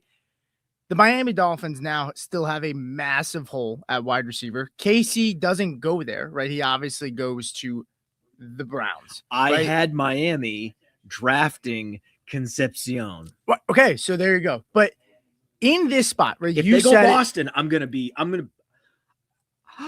beside myself. But if they go Boston, I'm gonna be furious. But if they go Boston, right? Let's just say hypotheticals here, because we still got a couple more picks to go until the first round's done. But if they go Boston, does Boston, in your opinion, is it hyperbolic to then say Boston possibly over Lemon? I wouldn't go that far, but would you take Boston over Sadiq if he goes to the Miami Dolphins? Because I absolutely would. Well, like I wouldn't even think about it. What about tight end premium? I don't care. I don't even care. So in tight end premium, you're gonna go Boston. Yeah. Okay, I would not do that. I don't think Boston is that good. I want more raw production. Excuse me, but I'm an older man at this point. I have gray hair, and so I'm allowed to just ask for raw production and not only focus on the efficiency. And Denzel Boston underperformed his physical traits.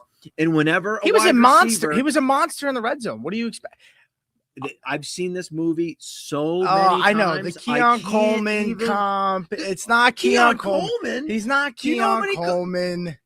Who is he? Is he Laquan Treadwell? Who is he? How many guys can I give? He's way more fluid as a route runner than Coleman. I will say that. Number one. Number two, when we just talk about a shitty or crappy class so far, we haven't gotten a lot of great landing spots, right? No, this is great. Okay. This is great. So you like Casey, right? We're kind of down on Lemon, but if Boston were to go to Miami, where the world is his oyster, in a class that we're not going to get we're not really in love with the landing spots. Sure, you like Casey, we're not in love with Casey. You're talking about the opportunity. I really like the opportunity. This is going to be they're going to be throwing a lot. Well, for the Browns, yeah, but they still have Quinshon Judkins. Modkins coming back. You don't think they might be more run style offense? Sure, in the first half, you can run all you want, and then you're down 14 points in the third quarter, and you have to throw. There is going to be a world. There is so much hype and love and affinity for KC Concepcion in Dynasty. I've heard some Dynasty analysts, locking him into the top 3 already before the draft. Sure.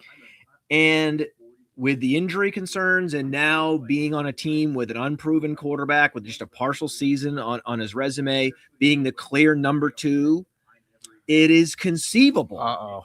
And we are going to see it. I know where you're going here. We are going to start to see it as early as Sunday morning. Oh, boy. As early as Sunday morning, we are going to start to see. Don't say it. We're going to start to see KC Concepcion as the number 2 wide receiver off the board in rookie drafts. That'd be a mistake. I'm a big KC Concepcion fan, but that would be a massive mistake. I don't think that's a massive mistake. Kellen Moore, who do you trust more, Kellen Moore or Todd Monken? KC Concepcion is a better all-around receiver, right? I think than Tyson.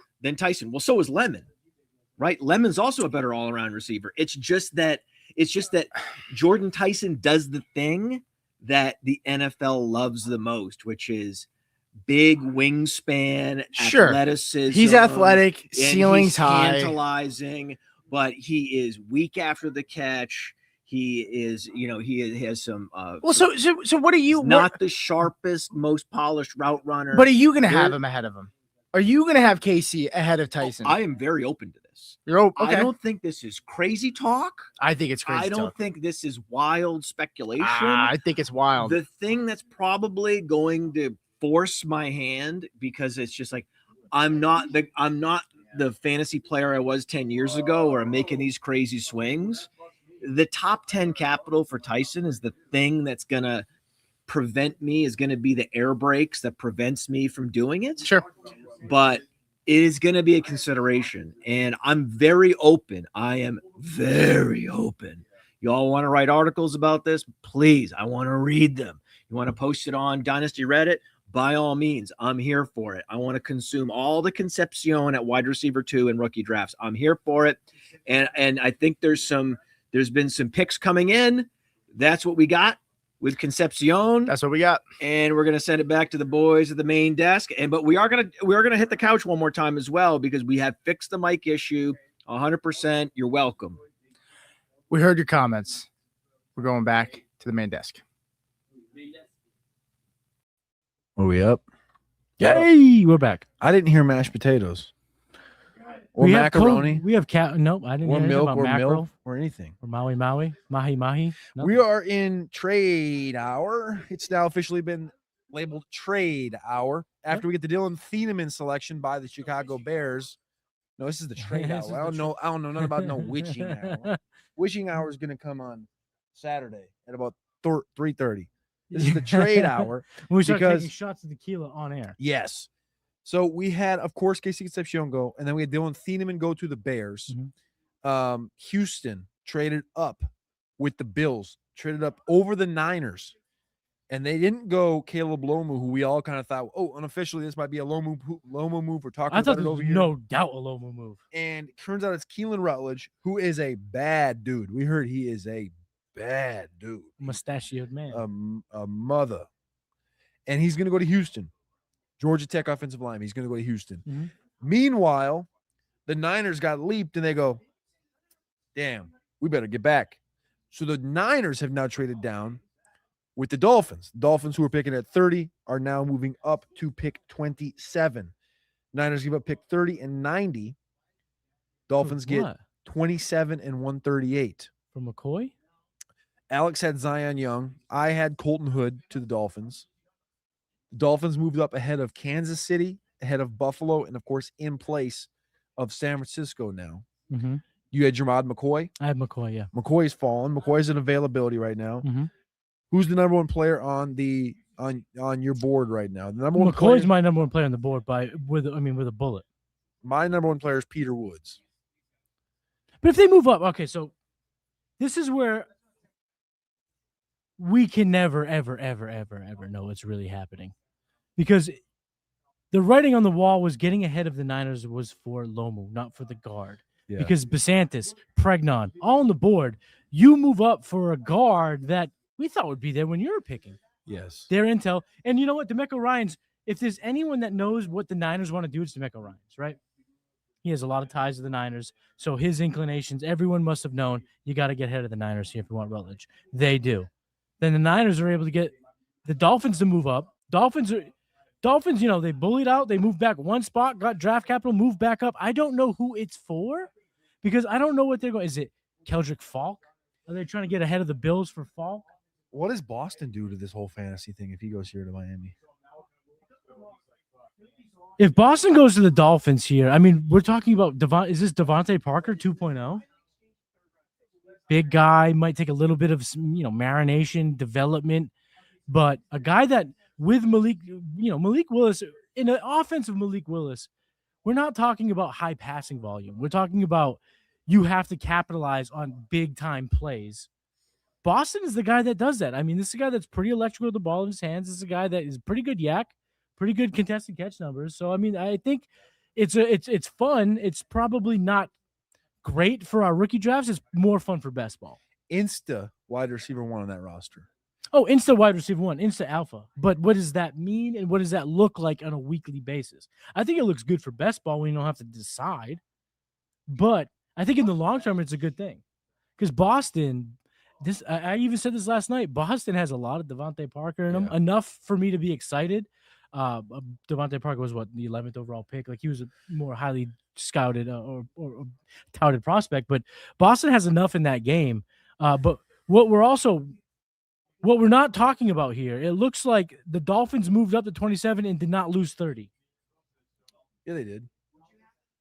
So my thing just didn't update. It just didn't update yet. Okay. They moved I up. was gonna say that would have been. They moved up from very 30, nice. No. They moved up from 30 to 27, from 30 to 27. They gave up 30 and what? And again, we just went over this a minute ago. I don't Yeah, they have did. it in front of me. 30 and 90. Okay. 30 and 90 Yep. for 27 and 138. So the Dolphins, this is the benefit of having that ammunition. Mhm. Is you can move around. They moved around again with, remember the Dallas Cowboys? Yep. They moved down one spot. They gained 2 5th-round picks. Then they move up and they get cornerback from San Diego State, Chris Johnson. So they get the second cornerback off the board, Chris Johnson. This has been, the draft today has been a lot of fun because we're not seeing a lot of positional value players. Of course, we're seeing edge, but 2 quarterbacks.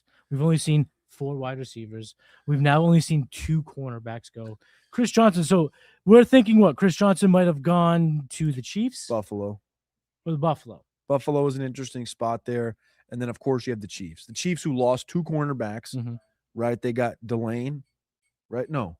They did get Delane. They got Delane. Yeah. They were. So why move up? It must have been the Bills. They must have had intel on the Bills. Yeah. Because at this point, see, these guys are jockeying for position. So now the Bills must have been sitting there. The Bills just took a cornerback in round 1, a year ago? Yeah. See, sometimes it's tough to try to predict these things because why are you moving around the draft board when Chris Johnson should have been sitting there at 30? Yeah.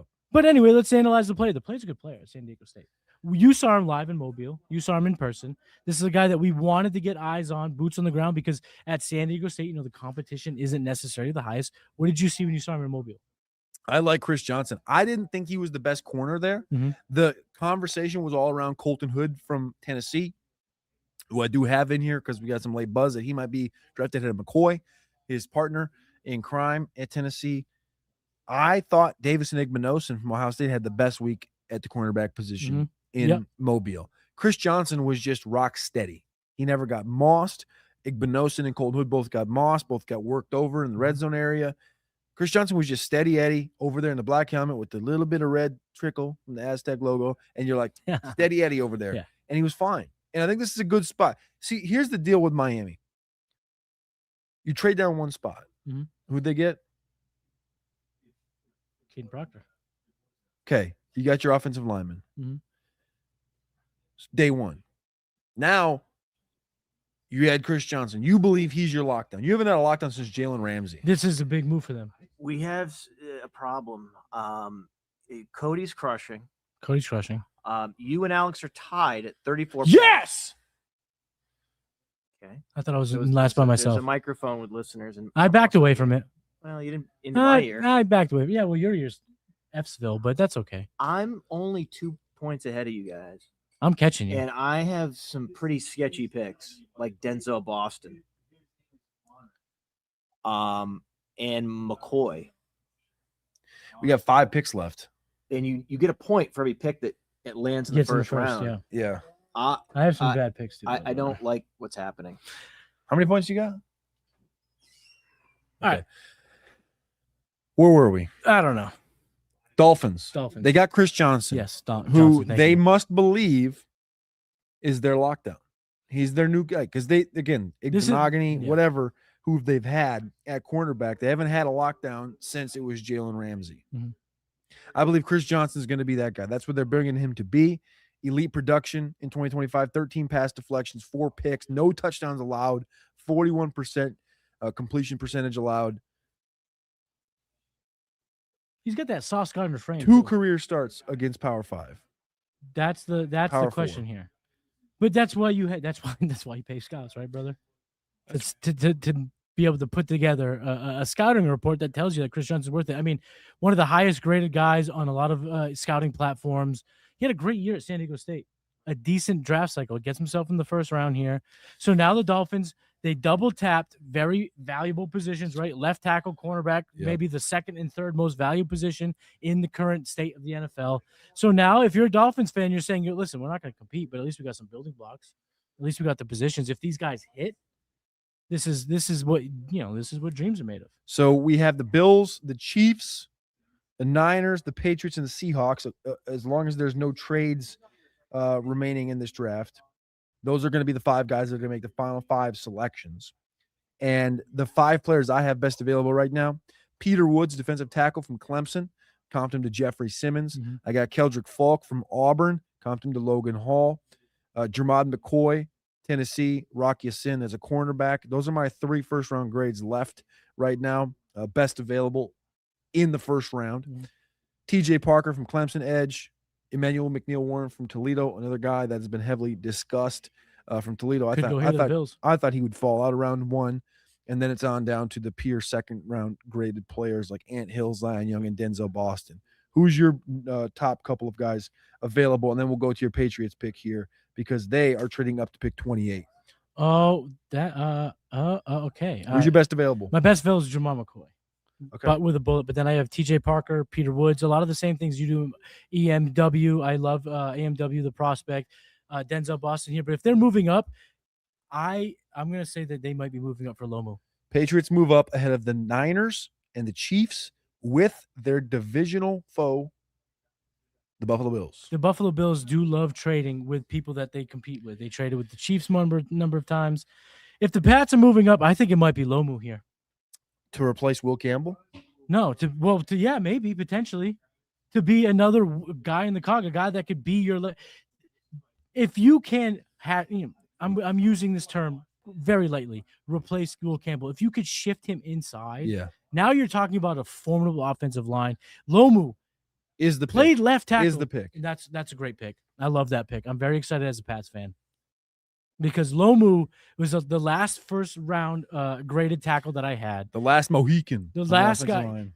It's not always about this, but when you look back on the profile, when you look back on the player, he does have some red flags. That's why he fell here. This is a guy who played left tackle over Spencer Fanta. Yeah. So if you're thinking, pie in the sky situation for the Patriots, you're looking to get a guy like Caleb Lomu that you're going to bring him right away and see what he can do. He's going to compete to be the starting right tackle, but he also is going to potentially push Will Campbell, the former 4th overall pick, to maybe move inside, to maybe move the right tackle, because at the end of the day, Caleb Lomu is more built to be a left tackle than Will Campbell. When you're just talking about measurables, when you're just talking about the frame, not necessarily the skill set, because I think Will Campbell's a better player, a better prospect, obviously with going 4th overall. He's the number 1 offensive lineman in the 2025 class. But this is a good move. And at the end of the day, I like seeing that the Patriots were aggressive because they were seeing, they could have sat back and, hoped, did the whole hope game and hoped he the fell. Niners are just getting double up. cut. The Niners are going to head out. They're probably going to exit stage right. So if we click on Lomu quick, Lomu, I believe, was it his? No, he has almost 1,500 starts. I was looking at his freshman season. I couldn't remember if he had some opportunity in there. No, he's been the starter the last 2 years at Utah. Mm-hmm. 42. No, not 42 starts. That was Maui Noah. Blake Miller. Blake Miller was the most most experienced tackle maybe in this whole class. What am I thinking here? My brain is just in wax right now. Wake up. Lomu, left tackle. My brain is working now. Left tackle, Utah. Started for 2 years, opposite, of course, of Spencer Fano. I did the Fano Lomu thing in my head. Ooh, that's sick nasty. Did I have him in the first round? Peter Piper Pecker Woods. Peter Woods, defensive tackle. Kansas City Chiefs. Alex, did you have Woods in the first round? Yes, neither did I. He did not. I did. I had him going to the Houston Texans. All right, let's keep talking about some picks. I like Peter Woods. I want to ask you this in a philosophical thing. Can I ask you this though?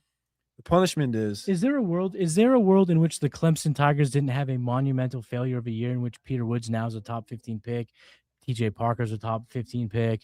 Is there a world in which the Tigers didn't absolutely fall flat in their face and these guys are not suffering, or are they just not the prospects that we thought they were? What a massive night by the Chiefs.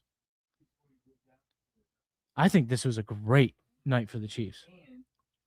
And now they're going to sit back and they're going to come back tomorrow and have like pick 43 for an offensive lineman. Caleb Tiedemann, Tiernan. possibly. I mean, look at the guards are still there, and they need interior. They don't really need tackle. They need interior. You're talking about. Listen, we're not gonna. All right, we're not doing hope casting for the Chiefs. We're not freaking Chiefs bobos. But if you are a Chiefs fan, Emmanuel Pregnon might be looking real good. I'll be tomorrow. a Chiefs bobo. Be a Chiefs bobo. Go ahead, be a bobo. I'm a big Chief bobo. We're going to go to the couch. We got a couple picks left. We're going to see what these boys have to say. You making a comeback over here. So how the scoring works again with a huddle report. If you get the player correct and right team in the first round, that's 3 points. But all you need to do is just get the player in the first round at all. Does he get drafted in the first round? Period. If you guess correctly that a player goes in the first round, and that's a point. And it's trivial in the first half because everybody knows who's going in the first half of the draft. In the second half, it's not clear who's going to be a late first versus an early second. So every time a player you have drafted anywhere in that top 32 gets someone's blowing their nose at a level I've never heard in my life. Anyway, That's it. listen, we're at pick 30. This is what happens. You start to hear someone eject the biggest booger you've ever heard. Anyway, yeah, and speaking of ejecting the biggest boogers, the GM of the Jets. No, Do you want to tell them about that we're doing top 10 takeaways tomorrow so that they know we're dropping? it's a great call. Pete's this is his maiden voyage with the Draft House. Also, Jeremiah, coach, first time at the Draft House, so welcome. We get Nick, our producer. I want to give a shout out to Nick, the producer. Hey man. Shout out Nick. Yeah, Nick really doing Big a great ups. job. Why don't you come on over? for a second? Nick can come. Say Yeah, hey. Nick's doing a great job. Nick did not test the microphones. That was actually Maddie. So Maddie might finish in everyone. last in the huddle report, and also he was responsible for testing the microphones on the couch. He's so mad at me. Oh my God. Nikki's here, producer. And then we also have our fearless news desk man, which is Garrett. I know he was blowing his nose earlier, but we should get Garrett on the couch too. Garrett's going to be here tomorrow. He'll be hanging out. Very tall man, very smart. Dude, Nose ball, really good guy. They're saying 6'8". 6'8". I know you guys are really intrigued and impressed by his height. So we have some height snobs here. Anand's doing a great. Again, I feel bad, but Anand came here. What He had a size shoes? suit. Anand was ready to go to the draft, I'm being serious. Shit happens. What? and yet he did not have a credential. One, I don't feel as bad about this. Size 15 shoes. Measurables. No, I know you guys you're very impressed with this, the size thing. Men and their size, you gawk and you're it's a big topic of conversation among you guys. And I get it. Hey, Maddie, what's going on? Oh no, please no. I'm sorry. Oh, anyway, not sorry. So the bottom line is some of these picks are coming in late. Chris Johnson to the Dolphins. I had him as a first round pick. Didn't have him going to the Dolphins. Right? Caleb Lomu, by the way, to the Patriots. Patriots fans, incredible pick. This is a top 20 talent in this draft. I had him going to San Francisco. Clearly, I'm not getting Peter Woods. I had Peter Woods going to the Chargers. So you bank this single points and you start to tick your way back up, tick, tick, tick, tick, tick, tick, tick, tick, tick. So, the Peter Woods, great pick by the Chiefs. Chiefs are doing well. But it's possible that I can sneak back into the top 25 just with the singular move. So Points. the Jets moved up to get Omar Cooper. Stop it. That just happened? It's a thing that happened. Oh, I did not have Omar Cooper. This was a big debate, Cooper versus Boston, but we didn't think all of them would get drafted in the first round. One of them would fall out of the first round. The under on the number of wide receivers drafted in the first round was the way to go, and it's trending in that direction. Boston could still go. It's still possible. We have two picks left. Buffalo at 31. For them to draft Keon Coleman 2.0 in Denzel Boston would be hard to believe. Seattle, I could see Seattle drafting Denzel, local kid. There's a narrative around Seattle going Denzel Boston here. What about the Commanders? Seattle's going to trade down. It's a luxury pick. I know they're supposed to trade down, but they don't have any particular need. But the one position you could argue that they're weak is second receiver, and they already have their slot flanker, target magnet in Jackson Smith and Jigba. A good fit would be, an X decoy. Yeah, that's a good point. An X decoy would be great for that system. It'd be a great fit for their current talent configuration. And it's a local kid. Right. I had Ty Simpson going there, so I'm going to get the point for that. Thank God. But now looking back, maybe Denzel Boston would have been a smart pick for Seattle. We'll see what happens. But that's what it's going to come down to in terms of the over-under on receivers drafted in round 1. It always was. It always was. And like, that was the thing that we talked about was if you're going to take the 5.5 receivers, right, the over or the under, what you needed to look at was the Denzel Boston at over under 28.5. Like, and that at this point, if you'd taken the over, it would have hit. So I don't know. I think at this point, I think that Denzel Boston, it's just like Cody and I talked about, man. We need Boston to go because you have him out of the first round. Cody left him out of the first round. If he goes, it helps me. Well, forgetting about Boston, we know Omar Cooper's the pick right now, though. Sadiq, they take edge. They get Cooper. Do we like the Cooper pick? Because I actually kind of like the Cooper pick here for them. I mean, I don't like the Sadiq pick. We talked about that. I don't like it at all. What do you say? The Jets don't like Jets fans. It's Slashy's in the comments right now. I know he's been tweeting about how he hates it. Can you explain what the hell you like about this? They don't have a quarterback, and they just drafted a guy that's a worse version of the guy they already have. They are building an offensive core for The next guy. their 2027 first round quarterback. Yeah. That's how I look at it too. I don't like the Sadiq pick. I feel it feels like a luxury pick for the Jets, but Cooper kind of feels like it makes a little bit more sense. I mean, if you're a Garrett Wilson owner, the only thing I would say, at least in the short term for Garrett Wilson, it's a little nerve-wracking because I did like the Geno bump because you figure he'll pepper him. But if this offense isn't scoring touchdowns, right, Garrett Wilson's going to feast off of volume, but how much is he going to get into the end zone? And now you worry that volume could get taken away a little bit by Sadiq and Cooper now. The Sadiq pick helps Cooper in that what it signals is because they also have Mason Taylor. This is going to be a team that's going to rely on 12 personnel. They're going to run the ball. And the trend, they're basically chasing the popular trend from 2 years ago. They're trending the en vogue move from 2 years ago. So they're late to the party with 12 personnel. And they're like, we're late to adjust. We see Mason Taylor as, our blocking time, as our Dawson Knox, our Michael Mayer, right? That's how they see Mason Taylor. And if Mason Taylor can step up as a blocker, I don't know what his blocking grade was like on PFF. He was middle. So he was okay, mid-level blocker. If he can get stronger, bigger, and a better blocker, and he can follow that Michael Mayer career path, that's good for him.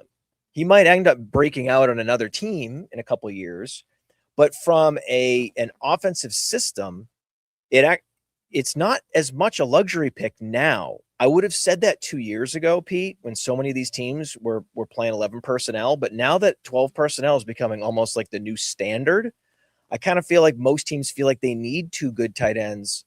And this makes some sense. Now you've got basically 4 pass catchers and Breece Hall, but you've got 4 receivers, two tight ends and two receivers now.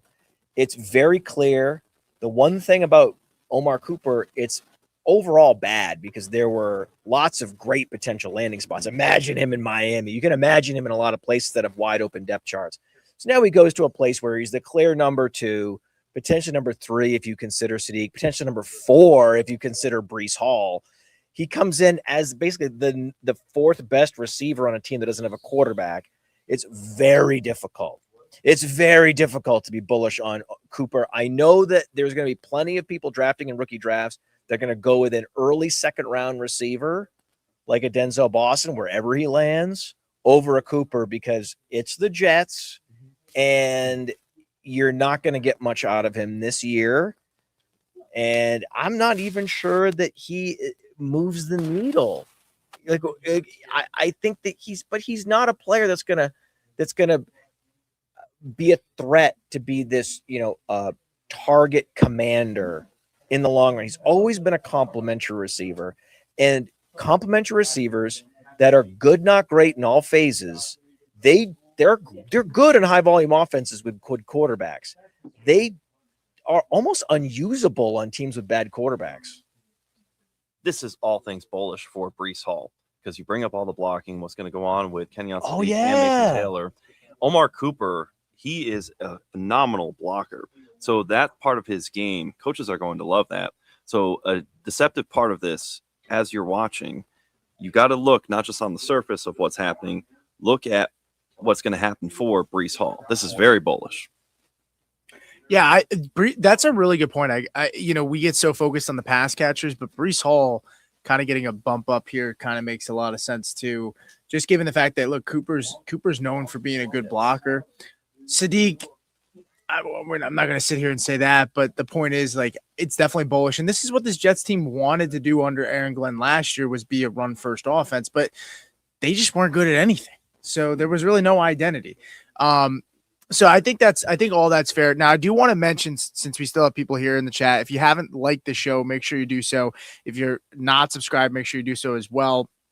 If you're not watching on the Dynasty side, we do have a Dynasty channel that we launched a month and a half ago. We got a lot of content over there as well. And then tomorrow, myself and Matt are going to be dropping a top 10 takeaways from today's draft as we, smoke a couple cigars. The draft ends first round tonight. We all digest everything and kind of sit and think about what's taken place and who's still available. And we'll drop a video tomorrow. I don't know if we're going to do it live, Matt, but we'll drop it sometime before noon, I think. Yeah, it's not going to be great.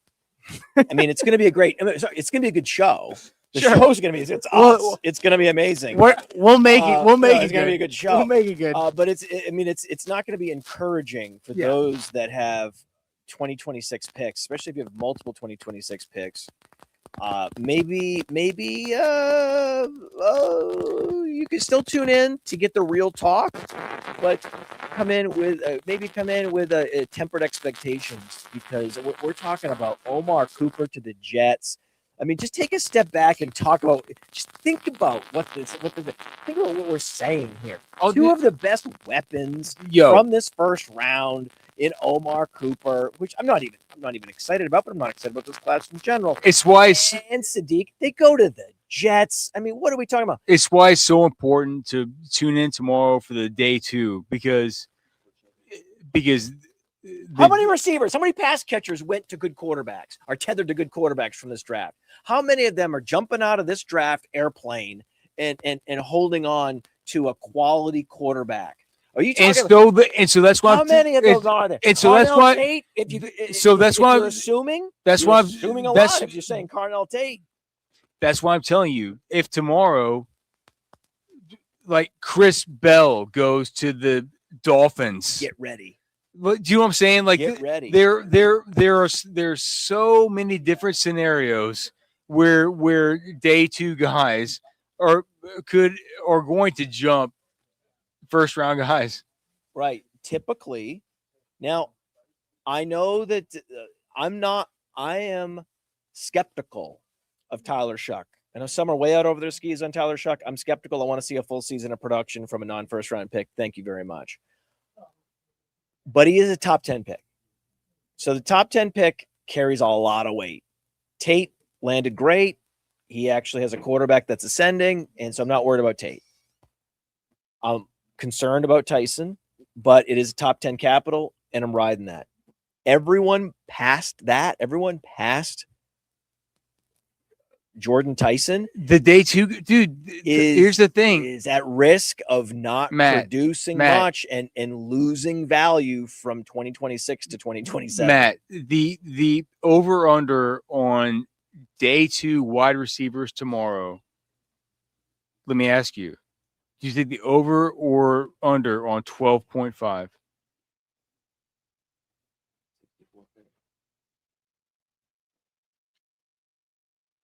There's a lot of them.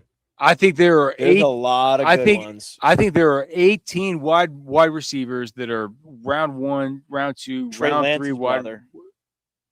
Trey Lance's brother, who is right at the very tail end of it, but he is involved in this. Jacoby Lane, Bryce Lance, Lance. There's some Ted Hurst. There's some nice players. Ted Hurst. There's a lot, but 12 and a half. 12 and a half. I have the over under right now set Chris Bell? tomorrow. Tomorrow. I have the over under set for tomorrow. 12 and a half wide receivers. And Cody right now is saying over.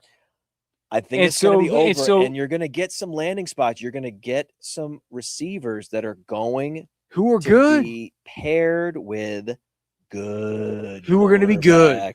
You got receivers going to Los Angeles. You're going to have receivers going to the Rams and the Chargers.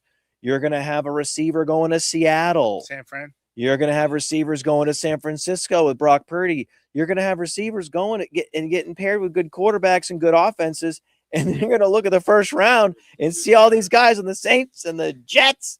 And you're going to be, what are we doing? But this is why right now, if you don't have a top 5 pick in this rookie draft, you're screwed, right? Because I mean, a lot of it's right now, at least where it stands, like in Superflex. It's very gray right now with the rest. And the truth is, we're going to get a lot of the rest of the receivers that are going to get day 2 capital, but they're not as good of prospects, but they're going to get the good landing spots. The only guy that could conceivably move up after this draft is Concepcion, and that has nothing to do with quarterback play. It's all about target vacancy. Yeah. Well, okay, so we're here now, right? We're at pick 32. Seattle takes Jardarian Price. So what? We know that is what just happened.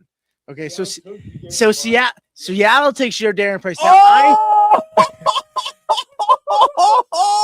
Now, I need to know right here on the spot, Jardarian Price with the landing spots that we have gotten. Okay, oh my, he's ahead of Omar Cooper. Is he a top 6 guy now? Top 7 guy? But a bunch of people had that. A bunch of people had that in the mock draft contest. I didn't have Jadarian Price in the first round. Oh, this is burying me. Yo, that's Jadarian Price in Dynasty probably is now like 105 or that's what I'm saying. Yep, 1516 right there. Well, do the math. KC, Conception, or Price? Oh no, your Concepcion's ahead of Price. Concepcion, okay. Yes. Lemon. Price. 105. I'd still take Lemon. No. I think. Listen, it's strange because Jalen Hurts is an MVP quarterback, Super Bowl MVP. Jalen, and there is a receiver that actually did. In my head, I didn't have Jalen Hurts as a good quarterback because he's not one of the best throwers of footballs, and the team is frustrated with him. Seattle coming off a Super Bowl, got their Clyde Edwards-Helaire in Jadarian Price. So congratulations to them. They got their Clyde Edwards-Helaire. I am not falling for that banana in the tailpipe with Mekhi Lemon. Mekhi Lemon is a player that I actually think that year 2, he is going to have a pretty significant breakout, and he's going to help your fantasy team in year 2 more than Jadarian Price ever will in Seattle. So I'm going to stay patient with him. I'm going to stick with the profile, and it's a super versatile, dynamic profile from Mekhi Lemon. I'm sticking with Lemon over Jadarian Price in the rankings, but Jadarian Price, he's gonna shoot up. I mean, player 6, player 7, player 8. That's the That's the zone he's in, depending if it's super flex. If he's super flex, he's in the back half still. Player 7, player 8, player 9. We don't know. There could be a handful of receivers that land incredibly well that we like. Bump him in day 2 so that he could get bumped. But he's a first rounder, clearly. And I think you'll see some people, because he's going to Seattle and Charbonnet is not going to be ready. Charbonnet's headed to the pup. And he's a running back. That offensive line is incredible. How valuable is that running back position, Matt? There's that gonna backfield. You will see him go as early as what's the ceiling for him? What's the highest he goes? Rookie draft, we're talking 104. You can see him go 104. Yeah.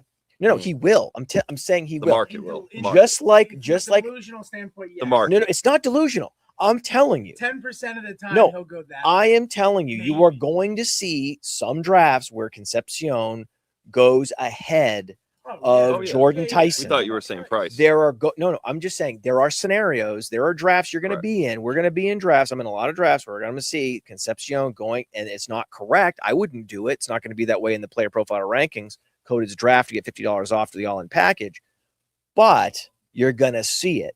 Just like with this landing spot, because it's technically first round capital, you're going to see price get moved up to 104 in single quarterback. You're going to see him go 104 and 105 in super flex. That's a thing that's going to happen. I wouldn't do it, but it's going to happen.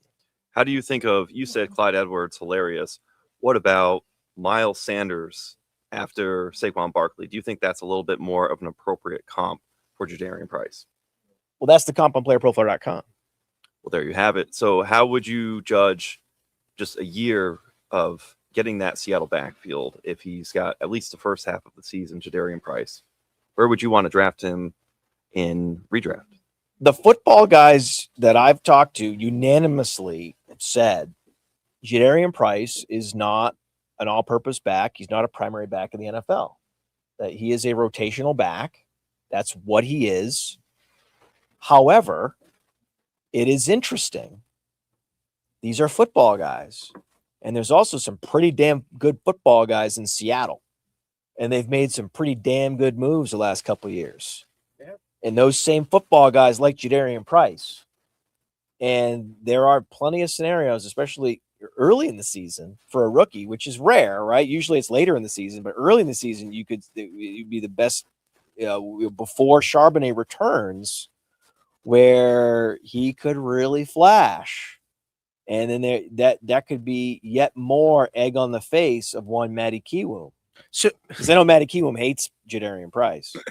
And so now Matty Kiwoom is he's preparing himself. He's bracing himself. I don't know who finished last. Thank God I didn't. A bunch of these picks came in at the end.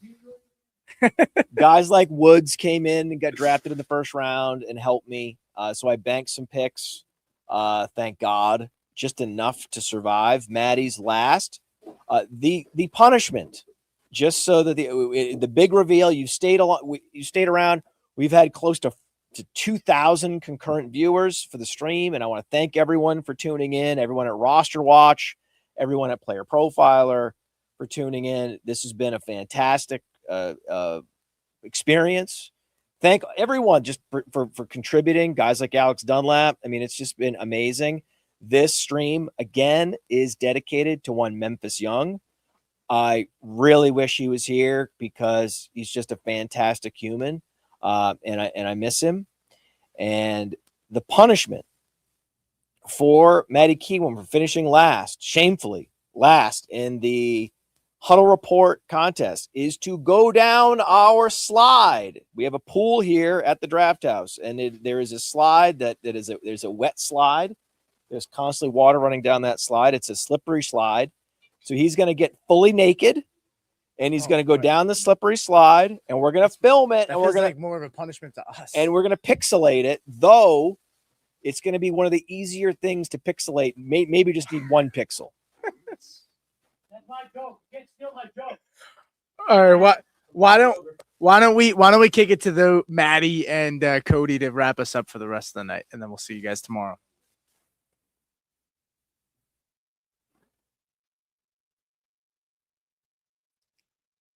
All right. Well, I don't know if you're really going to do that. 0% chance. 0% chance? 0% chance. I have 3 children. I'm not doing that. I will do a punishment. You agreed. No, you agreed, Matt Kelly. This is facts. I think you do have a lot of witnesses here that there was an idea thrown out there. Yeah. Among many. Yeah.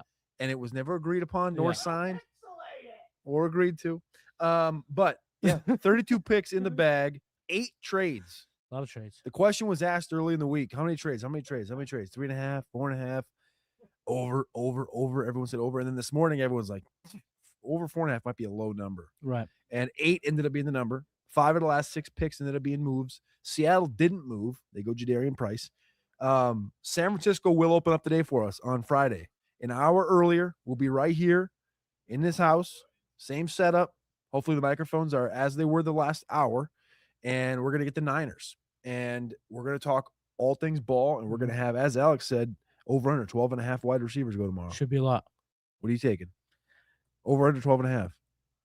Under. I'm taking the under. I think it's 16. 10. I think it's 16. It's 10. I think it's 16. I was going to say something.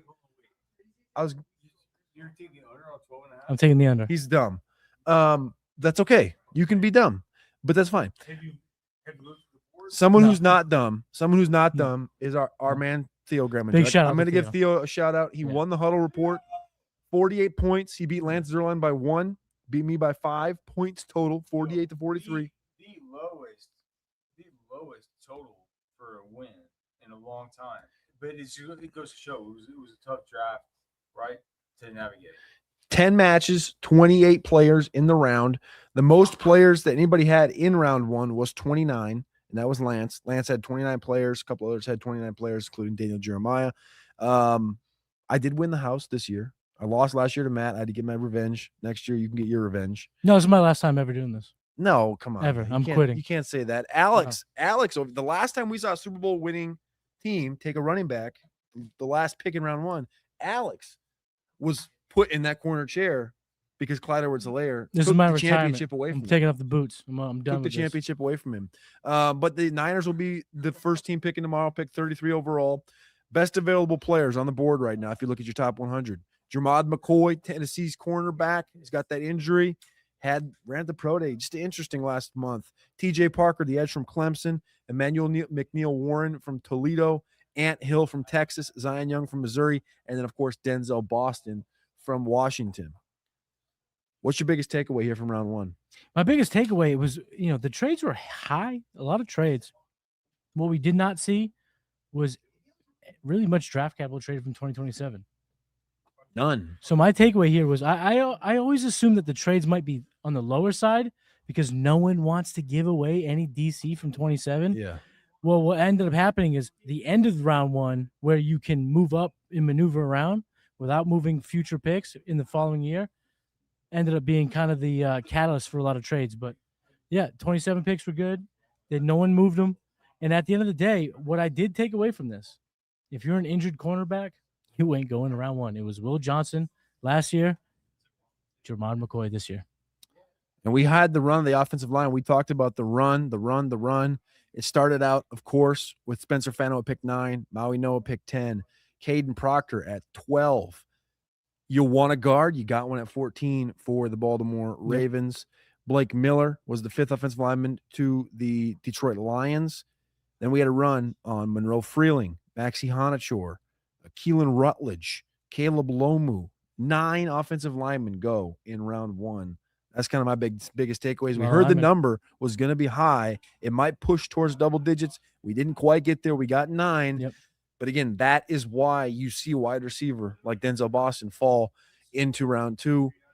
We didn't get the Carson Beck stuff, so the Kelce money was bad chalk. It was bad chalk. Wasn't there. Yeah. But that's it. That's all, man. 32 picks in 3 hours and 45 minutes. We appreciate each and every one of you guys taking the time to hang out with us. We'll be back tomorrow night for pick 33 to pick 100, the beautiful 100. Tomorrow night, we're going to be on Huddle Report, Big Board Watch. Huddle Report, Big Board Watch. That's the competition that Todd McShay generally is in first or second in, and he has the 5-year record, and I'm coming for him. I'm trying to win that thing. Let's go, so, baby.